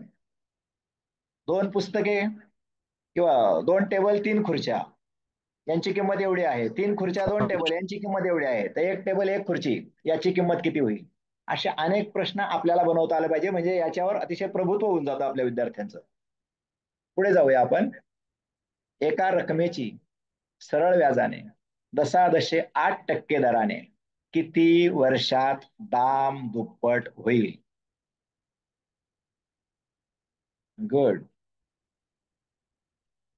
आत्ताच काल परवाच्या परीक्षेत सुद्धा हा प्रश्न होता. दाम दुप्पट दाम तिप्पट, दाम चौपट याचा अर्थ लक्षात घेऊया. दाम दुप्पट होणे म्हणजे जेव्हा आपण बँकेमध्ये 100 रुपये ठेवतो तर त्या 100 रुपयाला बँक 100 रुपये व्याज देते. बँक आपल्याला देताना 200 देते, पण त्या 200 मध्ये 100 आपलेच असतात, ते मुद्दल असते. फक्त व्याजाचा संदर्भ या ठिकाणी घ्यायचा आहे. दाम दुप्पट होताना 100ला 100 रुपये व्याज हे लक्षात घ्यायचंय. दाम तिप्पटचा जर प्रश्न असेल तर आपण ठेवलेले 100 आणि बँकेने दिलेले अधिकचे 200, ज्या 200ला आपण व्याज म्हणतो, तीच एक फिगर फक्त लक्षात घ्यायची आणि त्या फिगरला दाम दुप्पटचा असू द्या, तिप्पटचा असू द्या, चौपटचा असू द्या, त्याला एकतर दराने भागायचं आहे किंवा कालावधीने भागायचं आहे. दोघांपैकी एक गोष्ट दिलेली असते. कधी आपल्याला मुदत देतात तर कधी व्याजाचा दर देतात आणि त्याच्यावरून दाम दुप्पटचा प्रश्न आधारलेला असतो. या ठिकाणी बघूया आपण 100ला फक्त आपल्याला 8ने भागायचंय, जो 8 व्याजाचा दर दिला होता, तर 12.5 वर्ष. पण 12.5 वर्ष म्हणजे 12 वर्ष 6 महिने हे सुद्धा आपल्या विद्यार्थ्यांना आपल्याला जाणीव करून द्यायची. पुढे बघा, अश्विनीने सन 2024च्या मराठी राजभाषा दिनापासून ते जागतिक महिला दिनापर्यंत दररोज अर्धा लिटर दूध घेतले. दुधाचा दर 60 रुपये लिटर असल्यास दुधाचे एकूण बिल किती होईल? या ठिकाणी अनेक प्रकारच्या गोष्टी आपल्याला माहीत असणं गरजेचं आहे. आपल्या विद्यार्थ्यांचे दिनविशेष पाठ आहेत का याची पहिल्यांदा खात्री करून घ्या. मग त्याला जागतिक महिला दिन माहिती पाहिजे, मराठी राजभाषा दिन माहिती पाहिजे, तिथून त्याला दिवस मोजता आले पाहिजेत आणि मग पुढचा तो दुधाचा दर वगैरे हा नंतरचा भाग आहे. आणि छान उत्तर देण्याचा प्रयत्न आहे आपल्या शिक्षक बांधवांचा आणि भगिनींचा देखील. मी जास्त वेळ घेत नाही आता याच्यामध्ये, पुढे जाऊया आपण स्पष्टीकरणाकडे जातोय.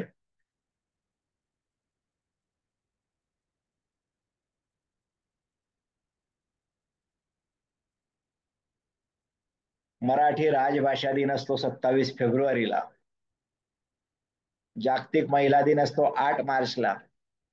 आणि आणखी तुमच्या लक्षात आलं असेल, हा प्रश्न 2024 या वर्षातला आहे, म्हणजेच आपल्याला इथं 2024 हे लीप वर्ष आहे. लीप वर्ष हो. आपल्या विद्यार्थ्यांना माहीत असणं गरजेचं आहे.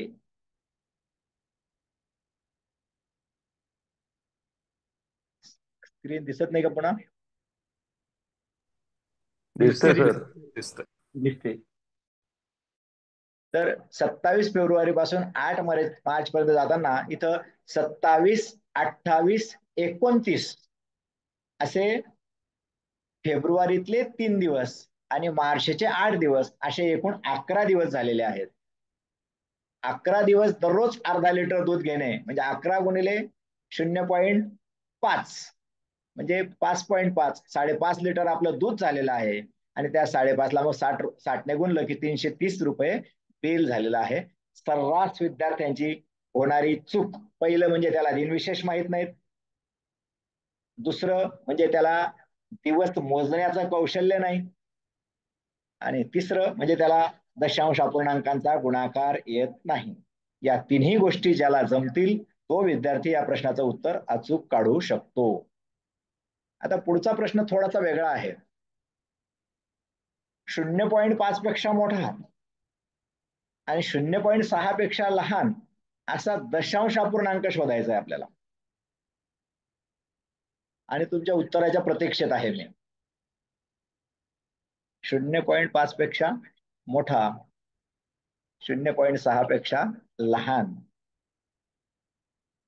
छान प्रयत्न चालू आहे. आता आपल्याला असं वाटतं 0.5 पेक्षा मोठा, 0.6 पेक्षा लहान म्हणजे असं काही शक्य नाही. पण 0.5 चे सममूल्य अपूर्णांक आपल्याला माहित असायला हवेत. जसं व्यवहारी अपूर्णांकामधले सममूल्य अपूर्णांक असतात तसे दशांश अपूर्णांकामधले सममूल्य अपूर्णांक. जाऊया आपण पुढच्या स्क्रीनवर, तिथं आपल्याला बघायला मिळतील. 0.5 म्हणजेच 0.50, 0.500, 0.5000 असे कितीही शून्य आपण ठेवत गेलो डाव्या बाजूला देखील आणि उजव्या बाजूला देखील, तरी दशांश अपूर्णांकाची किंमत बदलत नाही. आणि 0.6 म्हणजे तसंच 0.60, 0.600, 0.6000 वगैरे. आणि मग आता तुम्हाला अनेक अपूर्णांक इथं आता 0.5 पेक्षा मोठे भेटायला लागतील. 0.51 हा 0.50 पेक्षा मोठा आहे. 0.52, 0.53, 0.54, 0.55. म्हणजे इथं एका पंक्तीमध्ये तुम्हाला जवळजवळ 8-10 एक वाक्य असं आहे. 0.5 ही परिमेय संख्या आहे, 0.6 सुद्धा परिमेय संख्या आहे. आणि दोन परिमेय संख्यांच्या दरम्यान अनंत संख्या असतात. अनंत अनंत म्हटलं मी 7-8-10 वगैरे नाही, लाखो करोडो संख्या आहे त्या दोघांच्या दरम्यान. आपल्याला फक्त एक विचारलेली होती, कारण जर तुम्ही आता 0.500 आणि 0.6000 घेतलं तर यांच्या दरम्यान जवळजवळ 1000 संख्या आहेत. अशा आणखी पुढचं रूप जर आपण याचं बनवलं तर आणखी खूप साऱ्या संख्या आपल्याला या दरम्यान अनुभवायला मिळतील. पुढे जाऊया आपण. हाच प्रश्न व्यवहारी अपूर्णांकाच्या बाबतीत दिलाय. 3/11 पेक्षा मोठा आणि 4/11 पेक्षा लहान असा अपूर्णांक कोणता?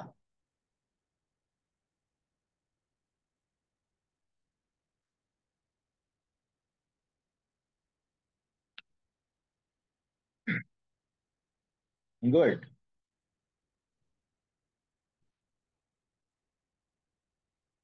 Very good. इथं सुद्धा आपल्याला सममूल्य अपूर्णांक माहित असणं गरजेचं आहे. 3/11, 4/11 वर बघता असं वाटतं की 3/11 मग 3.5/11 असेल की काय, पण 3.5/11 नावाचा अपूर्णांक अस्तित्वात नाही. मग काय करायला हवं त्याचं स्पष्टीकरण आपण बघूया.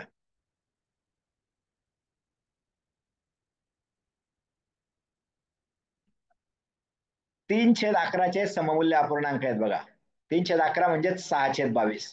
अंशाला आणि छेदाला समान अंकाने गुणलं की आपल्याला सममूल्य अपूर्णांक भेटत जातात. त्यांची किंमत तीच असते. 6/22, 9/33, 12/44, 15/55. 4/11चे सुद्धा 8/22, 12/33, 16/44, 20/55 अशा अनेक सममूल्य अपूर्णांक आपल्याला लिहिता येतील. आणि मग ही जोडी पकडली आपण पहिलीच. 6/22, 8/22 यांच्या दरम्यान आहे 7/22.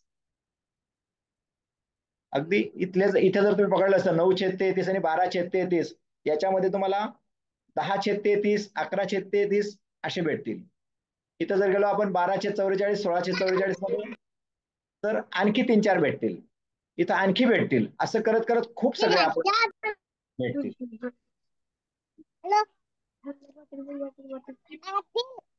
पुढे काही अंक दिले जातात आणि त्या अंकांपासून वेगवेगळ्या प्रकारच्या संख्या बनवायला सांगितल्या जातात आपल्याला. कधी त्याच्यापासून बघा हे अंक दिले 7, 0, 5, 8, 2 या अंकांपासून सांगितलंय लहानात लहान संख्या बनवा. बनवतील आपली मुलं लगेच. मोठ्यात मोठी संख्या बनवतील आपली मुलं लगेच. पुढे थोडस कठीण करायचा प्रयत्न केलाय. लहानात लहान विषम बनवा किंवा मोठ्यात मोठी विषम बनवा. 6 अंक, आता अंक 5च आहेत. अशा वेळेला एक अंक डबल वापरायचा असतो, पण तो कोणता वापरायचा याचा निर्णय आपल्याला घ्यायचा असतो. 6 अंकी लहान बनवा, 6 अंकी मोठी बनवा, असे 6 प्रश्न आहेत. बघूया आपण. तुम्ही उत्तर पाठवताना 1चं उत्तर, 2चं उत्तर, 3चं उत्तर अशा पद्धतीने पाठवा म्हणजे मला लक्षात येईल.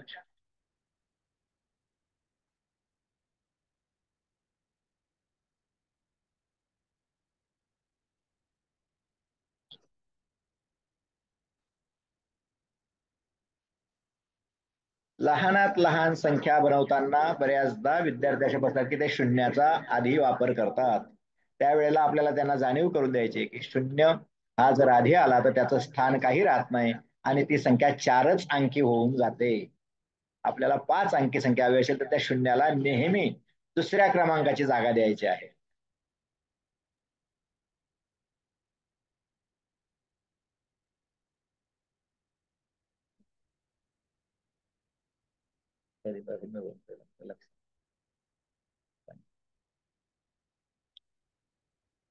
अगदी बरोबर. पहिल्या प्रश्नाचं उत्तर आलेलं आहे. आमच्या विषय सरांनी पाठवलेलं आहे. गुड. पांढरे सरांकडून पण आला आहे. दीपाली घुले मॅडम यांनी पाठवलेला आहे.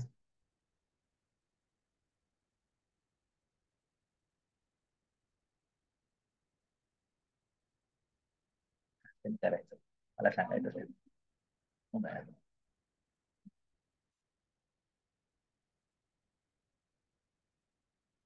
पहिल्या प्रश्नाचं उत्तर अगदी बिनचूक दिलेलं आहे, पण ठीक आहे. हे पीडीएफ मी पाठवणारच आहे आपल्या सगळ्यांना.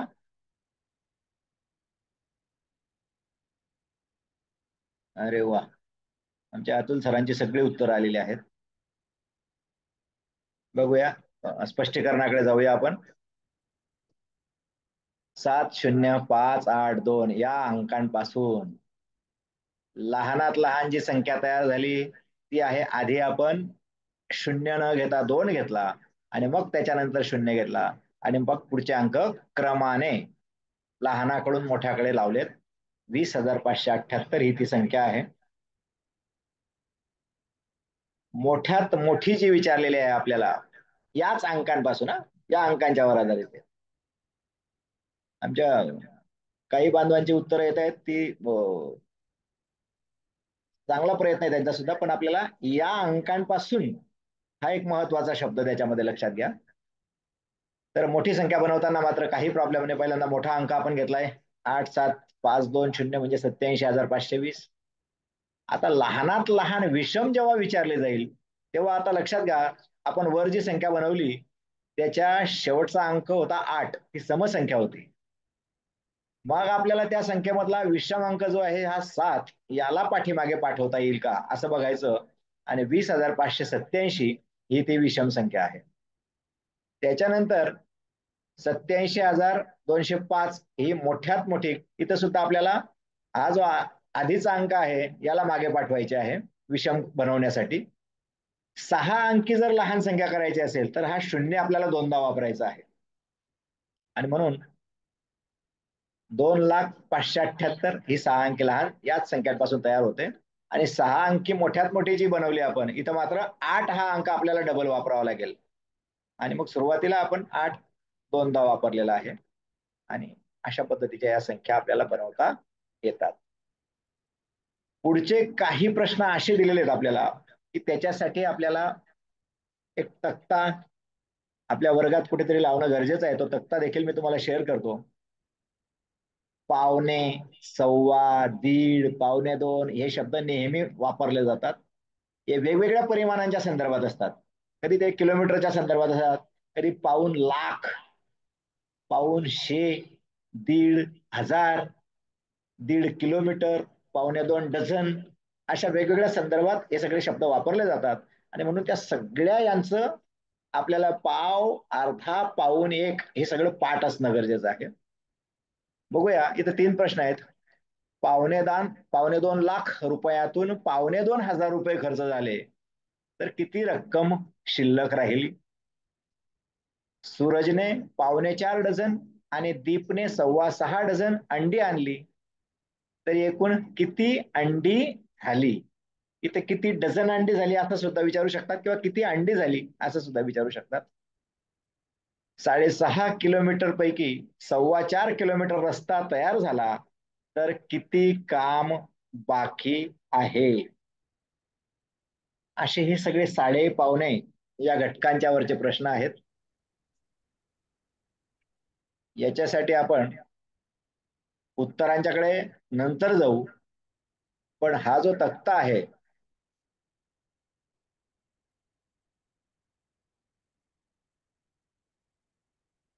असा एक तक्ता आपल्या वर्गामध्ये सर्व शिक्षक बांधवांनी नक्कीच लावून घ्यायचा आहे. मी काय केलंय बघा, असे उभे पाव, अर्धा, पाऊण, 1, सव्वा, दीड, 2.25, 2, 2.25, 2.5, 2.25, 3 हे याच्याही पुढे नेता येईल तुम्हाला. 3.25, 3.5, 4, 4 खरं म्हणजे हे विद्यार्थ्यांना बोलता येणं हे सुद्धा एक कौशल्य आहे. पाव, अर्धा, पाऊण एक, सव्वा, दीड, पावणे दोन, दोन, सव्वा दोन, अडीच, पावणे तीन, तीन, इतकं फ्लुएंटली, सहजपणे आपल्या विद्यार्थ्यांना हे सांगता आलं पाहिजे. आणि मग पुढे काय केलंय आपण? किलोग्रॅम, किलोमीटर, लिटर, मीटर, तास, डझन, लाख, हजार, शतक, आणखी काही एखादी राशी आपल्याला त्याच्यात ऍड करता आली तरी चालेल. आता बघा,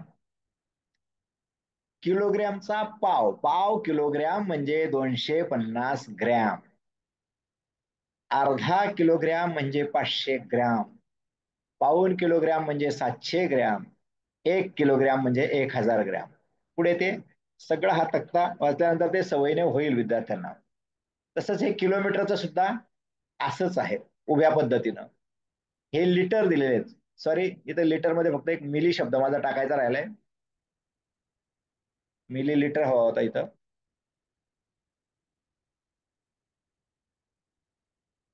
त्याच्यानंतर मीटर आहे. मीटर मध्ये पाव मीटर म्हणजे 25 सेंटीमीटर, अर्धा मीटर म्हणजे 50 सेंटीमीटर, पाऊण म्हणजे 75 सेंटीमीटर, एक म्हणजे 100 सेंटीमीटर. या क्रमाने त्याला त्या मीटरचं सुद्धा रूपांतरण करता आलं हवं. तासचं सुद्धा केलंय आपण. पाव तास म्हणजे 15 मिनिटं, अर्धा तास म्हणजे 30 मिनिटं, पाऊण तास म्हणजे 45 मिनिटं, एक तास म्हणजे 60 मिनिटं. असं डझनचं सुद्धा केलंय आपण. मग मागच्या स्क्रीनवर आपल्याला डझनचा प्रश्न दिसला असेल. पाव डझन म्हणजे 3, अर्धा डझन म्हणजे 6, पाऊण डझन म्हणजे 9, एक डझन म्हणजे 12, या क्रमाने. असे लाखाचे सुद्धा.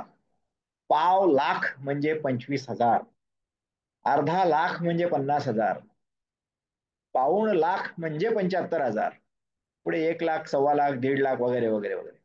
इथं हजाराचंही तसंच. पाव हजार म्हणजे 250, अर्धा हजार म्हणजे 500, पाऊण हजार म्हणजे 750, 1,000 म्हणजे 1,000, सव्वा हजार, 1.5 हजार वगैरे वगैरे.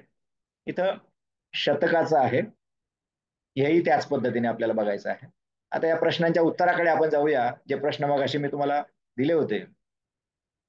हे बघा, 2.25 लाखातून 2.25 हजार जेव्हा खर्च झाले त्यावेळेची उरलेली रक्कम होती 1,73,250.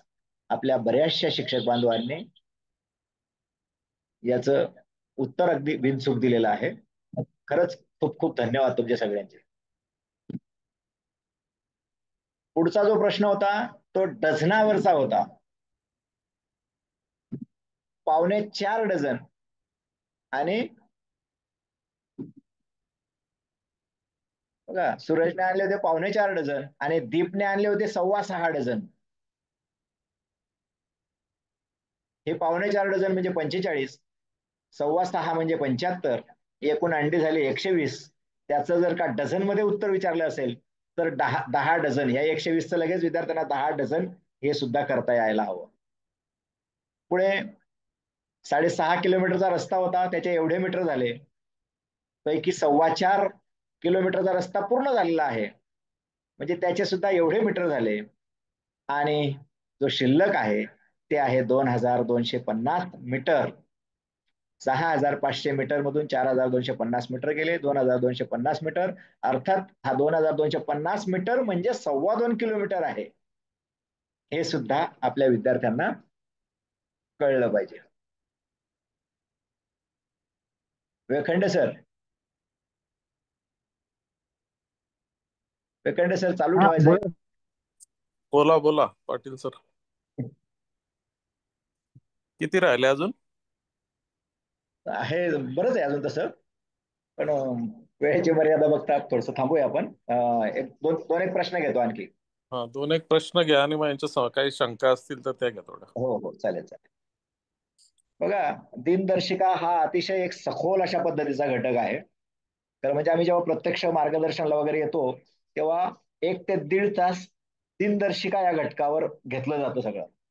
पण आता आपली परीक्षा म्हणजे आपले विद्यार्थी अंतिम टप्प्यात आहेत. 9 फेब्रुवारीला आपल्याला परीक्षेला सामोरं जायचं आहे. त्यामुळे बऱ्याचशा शाळांमध्ये हे घटक झालेले आहेत असं गृहीत धरून 1 जानेवारी 2024 रोजी सोमवार असल्यास डॉक्टर बाबासाहेब आंबेडकर जयंती कोणत्या वारी येईल? असा हा एक साधा प्रश्न आहे.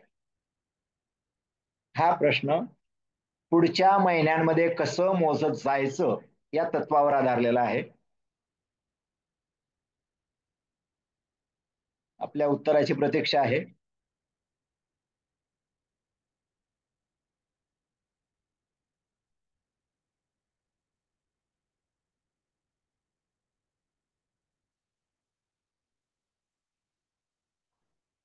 या ठिकाणी आणखी एक गोष्ट गृहीत धरायची आहे. 2024 हे लीप वर्ष आहे.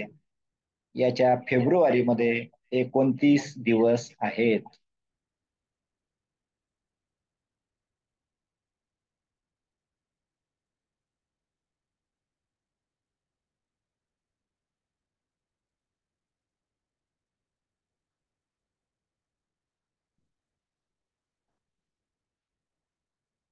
पुढच्या महिन्यात जातानाचा जो फॉर्म्युला आहे त्याच्याकडे जाऊया आपण.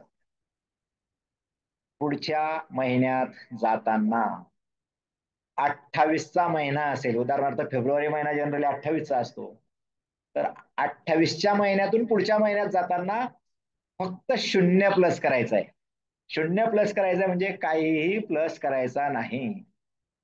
14 फेब्रुवारीचा वार आणि 14 मार्चचा वार सारखा असतो, लक्षात घ्या. जर तो 28चा असेल तर मात्र.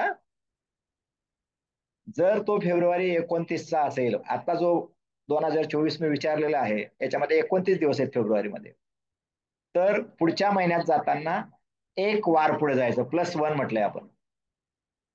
30चा महिना असताना +2 म्हटलेलं आहे आपण, 2 वार पुढे जायचंय. आणि 31च्या महिन्यातून पुढे जाताना +3 म्हणजे 3 वार पुढे जायचे. मग या ठिकाणी बघा, आता 1 जानेवारीला आपला सोमवार होता. मी फक्त 1 जानेवारी, 1 फेब्रुवारी, 1 मार्च अशा पद्धतीने एप्रिलमध्ये पोहोचतोय, कारण डॉक्टर बाबासाहेब आंबेडकर जयंती म्हणजे 14 एप्रिल इथपर्यंत आपल्याला जायचंय. 1 जानेवारीचा सोमवार, 1 फेब्रुवारी, फेब्रुवारीला जाताना जानेवारी 31 दिवसांचा आहे म्हणून +3 केले आपण गुरुवाराला. 1 मार्च, फेब्रुवारी हा 29 दिवसाचा असल्यामुळे 1 वार पुढे गेलो आपण, शुक्रवार झाला. 1 एप्रिलला पोहोचलो आपण, सोमवार. आता आता आपल्याला माहिती आहे 1 एप्रिलला जर सोमवार असेल तर त्याच्यात 7 प्लस करू. 8 एप्रिलला पण सोमवार, 15 एप्रिलला पण सोमवार. आपल्याला विचारला आहे 14 एप्रिल, 1 वार रिव्हर्स येऊन 14 एप्रिलचा वार रविवार आहे. पुढे आता पुढचा जो प्रश्न आहे तो पुढच्या वर्षांमध्ये जाण्याचा आहे आपला. पुढच्या वर्षांमध्ये देखील आपल्याला जाता आलं पाहिजे. 14 एप्रिल 2024 रोजी रविवार असल्यास 2028चा स्वातंत्र्य दिन कोणत्या वारी येईल? आता हा खरं म्हणजे 5वीच्या मुलाला कदाचित विचारणार नाहीत, पण 8वीच्या विद्यार्थ्यांना मात्र विचारला जाईल. तत्व जर समजलं तर असे पुढे जाणं किंवा मागे जाणं, कितीही वर्ष पुढे मागे आपल्याला सहज जाता येतं. आपल्या उत्तराची प्रतीक्षा करतो.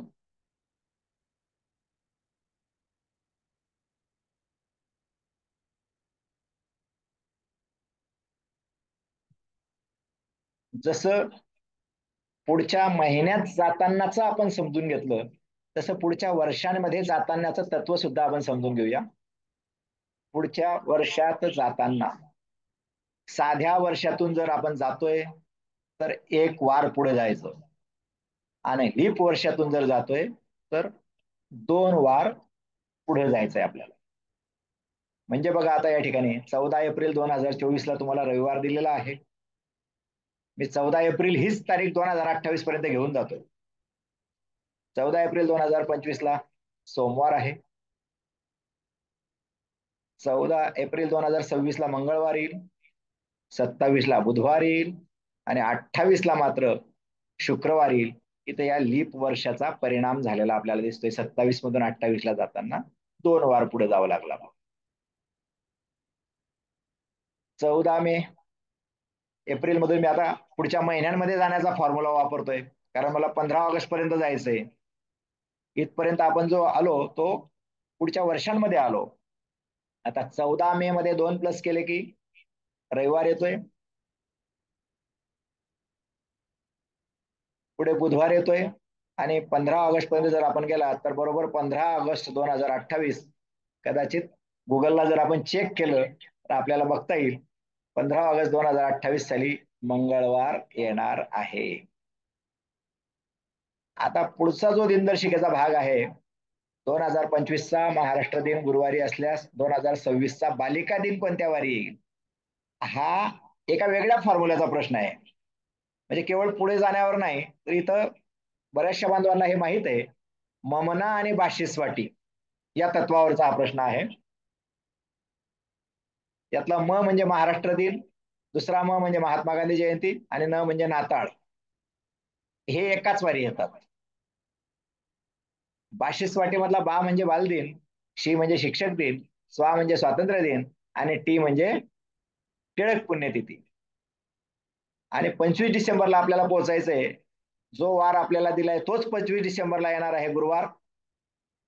25 डिसेंबरच्या वारापर्यंत आपण डायरेक्ट जातो या फॉर्म्युलानुसार, कारण महाराष्ट्र दिन दिलाय आपल्याला. महाराष्ट्र दिनावरून डायरेक्ट नाताळला तोच वार असतो.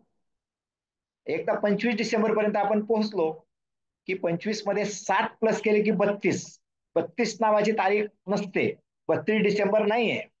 म्हणून 32 डिसेंबर म्हणजे 1 जानेवारी आणि 1 जानेवारीचा वार आपल्याला भेटला गुरुवार, 1 जानेवारी 2026 रोजी गुरुवार. आणि 3 जानेवारीला बालिका दिन असतो. 1 जानेवारीचा वार जर भेटला तर 2 आणि 3 जानेवारीचा वार शोधणं काही कठीण नाही. आणि म्हणून बालिका दिन हा शनिवारी असणार आहे 2026चा.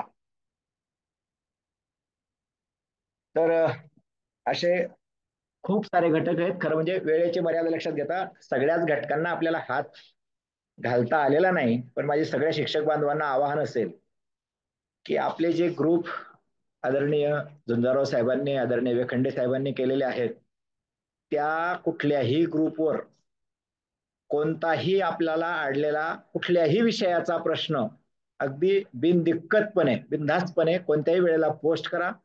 त्याचं उत्तर 100% आपल्याला पाठवलं जाईल. अगदी 5वीचे असू द्या, 8वीचे असू द्या, कोणतीही शंका मनामध्ये ठेवू नका. अजूनही 1 महिना कालावधी आपल्या हातामध्ये आहे. येत्या 18 तारखेला नवोदय विद्यालयाची प्रवेश परीक्षा होते. त्याच्यानंतर वेगवेगळ्या खासगी याच्या ज्या आहेत त्याच्या परीक्षा आहेत. प्रत्येक रविवारी परीक्षा आहेत आता इथून पुढे. आणि 9 फेब्रुवारी रोजी शिष्यवृत्ती परीक्षा होते. जिल्हा परिषदेने जर इतकं पोषक वातावरण आपल्याला उपलब्ध करून दिलं असेल तर आपल्या सगळ्यांची जबाबदारी आहे की तो जो विश्वास आहे तो विश्वास आपण सार्थ ठरवूया. आणि आतापर्यंत जो निकाल दिलेला आहे आपण ते सगळे रेकॉर्ड ब्रेक करत अतिशय चांगला निकाल यावर्षी आपल्या ठाणे जिल्ह्याचा देऊया. अगदी खासगी शाळांना हेवा वाटावा असा निकाल शहापूरमध्ये आम्ही देण्याचा आमचा दरवर्षी प्रयत्न असतो. तसेच निकाल आपल्या अन्य तालुक्यातून देखील यावर्षी येतील. आणि एक आमचं स्वप्न आहे की दरवर्षी राज्याच्या गुणवत्तेत सुद्धा एखादा दुसरा विद्यार्थी आपला असला पाहिजे. ते एक वेगळं भूषण असतंय राज्याच्या गुणवत्तेनं. आम्ही ज्या वेळेला निकाल लागतो त्यावेळेला संख्या किती आली ते मोजण्यामध्ये सुरुवातीला बरं वाटायचं काही वर्षापूर्वी, पण आता टॉपर कितीचा आहे आणि किती मार्काने आपलं राज्याचं मेरिट हुकलं. जर का 2-4 मार्काने ते हुकलं असेल तर त्याची निश्चितपणे खंत आम्हाला वाटत असते. आणि म्हणून यावर्षी संख्येने तर आपण वाढलंच पाहिजे, पण राज्याच्या गुणवत्तेचं जे आपलं सगळ्यांचं स्वप्न आहे जे गेले 2-3 वर्ष आपलं होतंय पूर्ण. म्हणजे एकदा आमच्या नारायणगाव शाळेचा विद्यार्थी आला, साडगावचा आला, आमच्या शेलवली बांगरचा विद्यार्थी आला. मागच्या वर्षी 4थी पर्यंत शहापूरमध्ये असलेला विद्यार्थी मुंबईला शिकायला गेलाय, तो मुंबईला राज्याच्या गुणवत्ता यादीत आला. तर ही परंपरा अखंड चालू राहील आणि आपण सगळे बांधव सकारात्मक दृष्टिकोनातून या विषयावर काम करूया. आणि या पुढच्या कालावधीमध्ये आता जवळजवळ बऱ्याचशा स्पर्धा पण आपल्या संपत आलेल्या आहेत. क्रीडा स्पर्धा वगैरे थोड्याफार राहिलेल्या आहेत, त्याही होतील. पण जास्तीत जास्त वेळ आपण याच्यासाठी देऊया. आणि माझी विनंती अशी असेल की निदान अर्धा तास 1 तास तरी आपल्याला जास्तीचा द्यावा लागतो, तरच इथं आपण रिझल्टची अपेक्षा ठेवू शकतो. केवळ शालेय कालावधीमध्ये हे काम होणे शक्य नाही.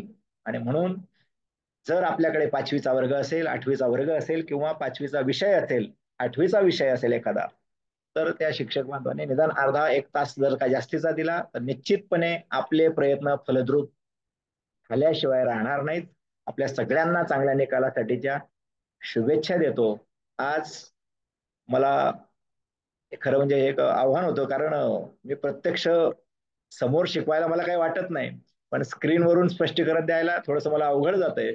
पण असू द्या, तरी सुद्धा मला एक ती संधी आदरणीय झुंजारराव साहेब, आदरणीय वेखंडे साहेब यांनी ती संधी उपलब्ध करून दिली. मी मनपूर्वक धन्यवाद देतो.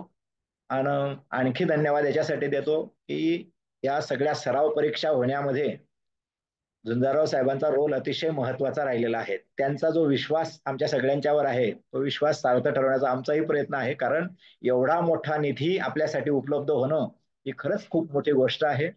मी पुनश्च एकदा सगळ्यांना धन्यवाद देतो. आपण सगळ्या शिक्षकांनी मला खूप छान प्रतिसाद दिला. म्हणजे चॅट बॉक्स मधून जे रिप्लाय येत होते ते खरंच खूप छान असे रिप्लाय होते. काहींचे प्रयत्न होते, पण बऱ्याचदा वेग कमी असल्यामुळे बरेचसे शिक्षक बांधव रिप्लाय देत नव्हते. तर आपल्या सगळ्यांना पुनश्च एकदा शुभचिंतन करतो आणि या ठिकाणी थांबतो. धन्यवाद. कोणाच्या जर काही शंका असतील. पाटील सर, शंका घ्या एक 5-7 मिनिटं, मग सर पण जॉईन आहेत मला वाटतं.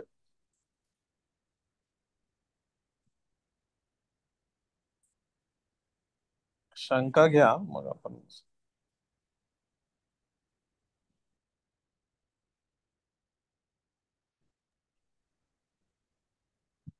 कुणाच्या काही शंका किंवा काही प्रश्न असतील पाटील सरांना तर आपण विचारू शकता. काय चाललं?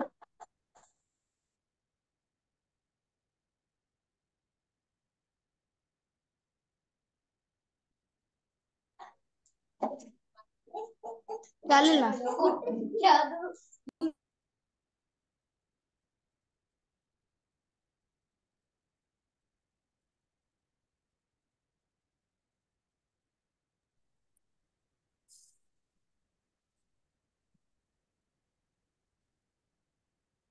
झुंजारराव सर, हा बोला. हा सर. शंका काही दिसत नाही वाटतं कोणाच्या. हा मग सर आपण एकदा बोललो तर. आता आवाज येतोय ना माझा? हो सर, हो सर. आपण बोलू शकता. हा, तर आता पाटील सरांनी खूप चांगलं मार्गदर्शन केलं. आता आपल्याकडं सर्वांना या निमित्ताने सूचना एवढीच आहे की खरोखर ही चांगली सत्र होतात. तर आपल्या जे 5वी-8वी मार्गदर्शन करणारे मार्गदर्शक शिक्षक आहेत त्या सगळ्यांनी जॉईन होणं आवश्यक आहे आणि हे मार्गदर्शन आपल्या विद्यार्थ्यांपर्यंत पोहोचायला पाहिजे. आता कालावधी आपल्याकडे थोडा आहे. आजची तारीख जी आहे ती 12 जानेवारी आहे. म्हणजे आता 1 महिन्यापेक्षाही कमी कालावधी आपल्या हातामध्ये आहे. तर या कालावधीमध्ये अधिकाधिक सराव होणं आणि पाटील सरांनी सजेस्ट केल्याप्रमाणे जास्तीचा वेळ देणं. आता हा 1 महिन्यासाठी आपल्याला 1 तास किमान दररोज जास्तीचा जर दिला तर हे 30 तास आपले जास्तीचे अवेलेबल आपल्याला याच्यामध्ये होतील आणि त्याचा उपयोग सरावाला होईल. कारण शेवटी कुठल्याही स्पर्धा परीक्षेमध्ये तुम्ही जेवढा अधिक सराव करता तेवढी तयारी चांगली होत असते. तर त्याच्यामुळे आपण सगळ्यांनी याच्यामध्ये सराव करावा, हा एक मुद्दा याच्यामध्ये आहे. आणि दुसरं मला असं वाटतं शहापूरच्या टीमने याच्यावर विचार करायला हरकत नाही की सर्वसाधारणपणे असे काही घटक असतात की ज्याच्यावर शिक्षकांना किंवा विद्यार्थ्यांना पण जास्त प्रमाणामध्ये अडचणी येतात किंवा तो प्रश्न समजायला सोडवायला वेळ लागू शकतो. तर अशा काठिण्य पातळीच्या काही घटकांवर आपल्याकडनं काही त्याच्यासाठी शॉर्ट नोट किंवा काय आपण म्हणूया त्याला, की कमी वेळामध्ये चांगल्या पद्धतीनं ते कसं समजता जज करता येईल. तर या अनुषंगाने काही जर लिखित स्वरूपामध्ये किंवा व्हिडिओ स्वरूपामध्ये जर आपल्याला मार्गदर्शन उपलब्ध करता आलं तर त्याचाही पण याच्यामध्ये फायदा होईल असं वाटतं. पाटील सरांनी खूप चांगलं मार्गदर्शन आज केलेलं आहे. आता आपल्या सगळ्यांची याच्यामध्ये जबाबदारी आहे की उरलेल्या कालावधीमध्ये अधिकाधिक सराव विद्यार्थ्यांना देणं आणि विद्यार्थी चांगल्या तयारीने परीक्षेला सामोरे जाणं हा याच्यामध्ये महत्वाचा भाग आहे असं मला वाटतं. आपल्या मार्गदर्शन केलेले पाटील सर आणि शहापूरची टीम, कारण आज जरी तुम्ही हे सत्र घेतलं असेल तरी ही तयारी करण्यासाठी मला वाटतं गेली काही 8-10 दिवस आपली काम चालू असेल. तर परिश्रमानंतरच आपल्याला हे सगळं सादरीकरण शक्य होतं. त्यामुळे तुम्हाला धन्यवाद आणि आपण सगळ्यांना परीक्षेसाठी शुभेच्छा. थँक्यू. धन्यवाद सर. आज आपण शिष्यवृत्ती मार्गदर्शनासाठीचं दुसरं सत्र आज आपण आयोजित केलं. आपल्या सगळ्यांना माहिती आहे की माननीय मुख्य कार्यकारी अधिकारी यांच्या संकल्पनेतून यावर्षी आपण 100% विद्यार्थी 5वी आणि 8वीच्या शिष्यवृत्ती परीक्षेसाठी प्रविष्ट केलेले आहेत. आणि माननीय शिक्षणाधिकारी राक्षे सरांच्या संकल्पनेतून सराव परीक्षा 4 सराव परीक्षांसाठी आपण निधी उपलब्ध करून दिलेला आहे जिल्हा परिषदेने. आणि त्यातून आपली पहिली सराव परीक्षा काल आपण घेतली. आणखीन 3 सराव परीक्षा, त्याच्यासाठीच्या प्रश्नपत्रिका, उत्तरपत्रिका आपण सगळ्या शाळांना पुरवतोय. आणि त्या प्रश्नपत्रिका तयार करण्यासाठी सुधाकर पाटील सर, हरिचंद्र भोईर सर आणि त्यांची सगळी टीम, त्याच्यामध्ये शहापूरचे शिक्षक आहेत, मुरबाडचे शिक्षक आहेत, ते अतिशय मेहनत घेतात. आणि त्यांनी त्या मेहनतीने प्रश्नपत्रिका तयार केल्या. दुसऱ्या सराव परीक्षेच्या प्रश्नपत्रिका आपल्या छपाईला गेलेल्या आहेत. आणि तिसऱ्या आणि चौथ्या सराव परीक्षेच्या पण प्रश्नपत्रिका अंतिम टप्प्यात आहेत. इतकं चांगलं प्लॅटफॉर्म आता जिल्हा परिषद आपल्या सगळ्या शिक्षकांसाठी, विद्यार्थ्यांसाठी उपलब्ध करून देते. त्यामुळे माननीय मुख्य कार्यकारी अधिकारी आणि शिक्षणाधिकारी यांच्या संकल्पनेत त्यांच्या जे प्रयत्न आहेत की जास्तीत जास्त निकाल लागावा, जास्तीत जास्त विद्यार्थी शिष्यवृत्ती धारक व्हावे, राज्याच्या मेरिटमध्ये यावेत, यासाठी आपल्या सगळ्यांची जबाबदारी आता निश्चितपणे वाढलेली आहे. मी मान्य शिक्षणाधिकारी महोदय यांचं मनापासून आभार व्यक्त करतो की तेही या सेशनला, दोन्ही सेशनला, मागच्या सेशनलाही सर पूर्ण वेळ उपस्थित होते, याही सेशनला ते पूर्ण वेळ उपस्थित आहेत. त्यांचंही मनापासून आभार व्यक्त करतो. आजचे आपले जे मार्गदर्शक आहेत सुधाकर पाटील सर, आपल्या सगळ्यांना माहिती आहे की त्यांचा अनुभवही प्रचंड आहे, शिष्यवृत्तीमध्ये कामही चांगलं आहे. आणि प्रश्नपत्रिका काढण्याचं जे आपला ग्रुप आहे त्याच्यामध्ये सुधाकर पाटील सरांचं एक महत्त्वपूर्ण भूमिका त्याच्यामध्ये राहिलेली आहे. मी त्यांचे मनापासून आभार मानतो. आणि त्यांनी जवळजवळ 6:40ला सुरू केलेलं सत्र 6:08-15 ते 8:20 पर्यंत ते स्वतः त्या मार्गदर्शन करत होते. आणि महत्वाचे असे प्रश्न त्यांनी याच्यामध्ये शोधून काढले की ज्याच्यात आपल्याला फायदा निश्चितपणे या शिष्यवृत्ती परीक्षेला होईल. त्यांचंही मनापासून आभार व्यक्त करतो. त्याचबरोबर प्रश्नपत्रिका काढणे आणि हे सेशन्स आयोजित करण्यामध्ये ही जी सगळी टीम आहे त्या सगळ्या शिक्षकांचे मनापासून आभार व्यक्त करतो. आपण सगळे या सभेला, या सेशनला जॉईन झालात. आपलं सुधाकर पाटील सरांना शांतपणे ऐकून घेतलं, त्यांच्या प्रश्नांना चांगले रिस्पॉन्स केलं. आपलेही मनापासून आभार व्यक्त करतो.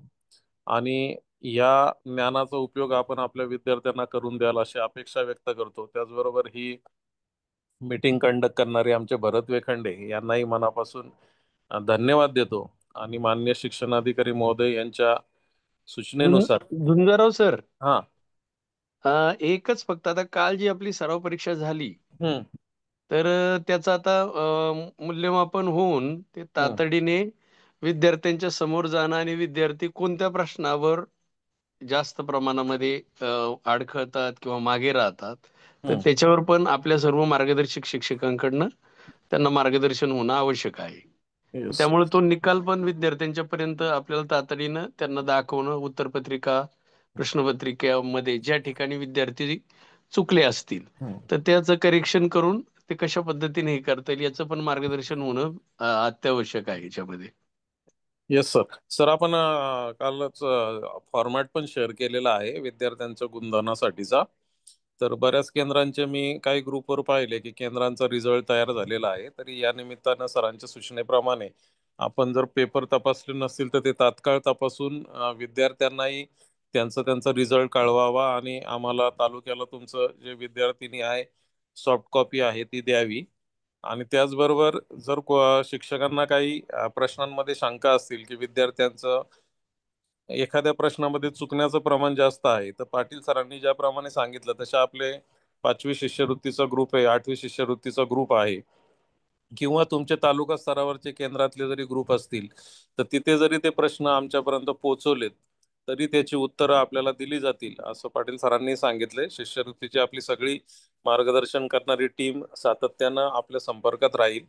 तर तसेही काही अडचण असेल कुणाला तर आपण तेही प्रश्न शेअर करावेत आणि तात्काळ आपला उद्या रिझल्ट डिक्लेअर होईल या संबंधी सगळ्यांनी कार्यवाही करावी अशी सरांच्या वतीनं आपणाला सूचना करतो.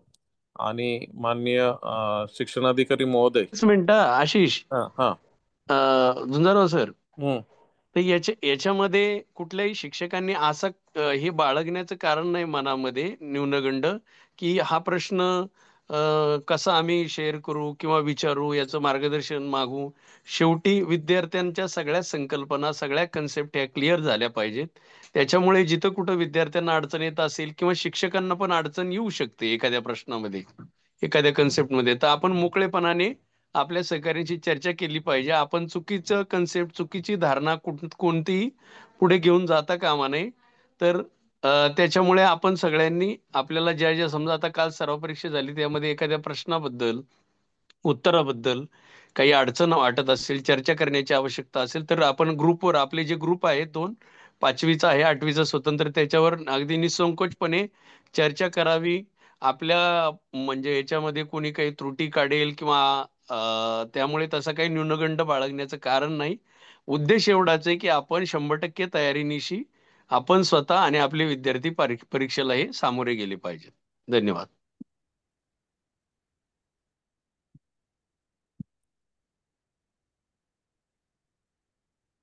Yes sir. सर मी ते ग्रुपची लिंक पण पुन्हा एकदा इथे शेअर करतो त्यांना जॉईन व्हायचं असेल तर.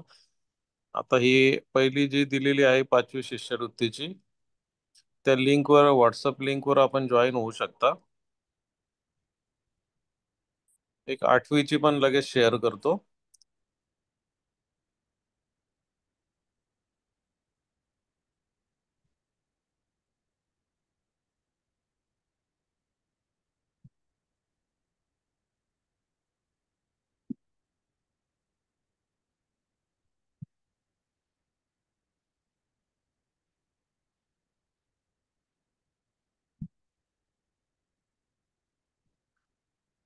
या 2 लिंक इथे शेअर केलेलं आहे. त्याच्यामध्ये पहिली लिंक ही 5वीचा ग्रुप आहे, दुसरी 8वीचा ग्रुप आहे.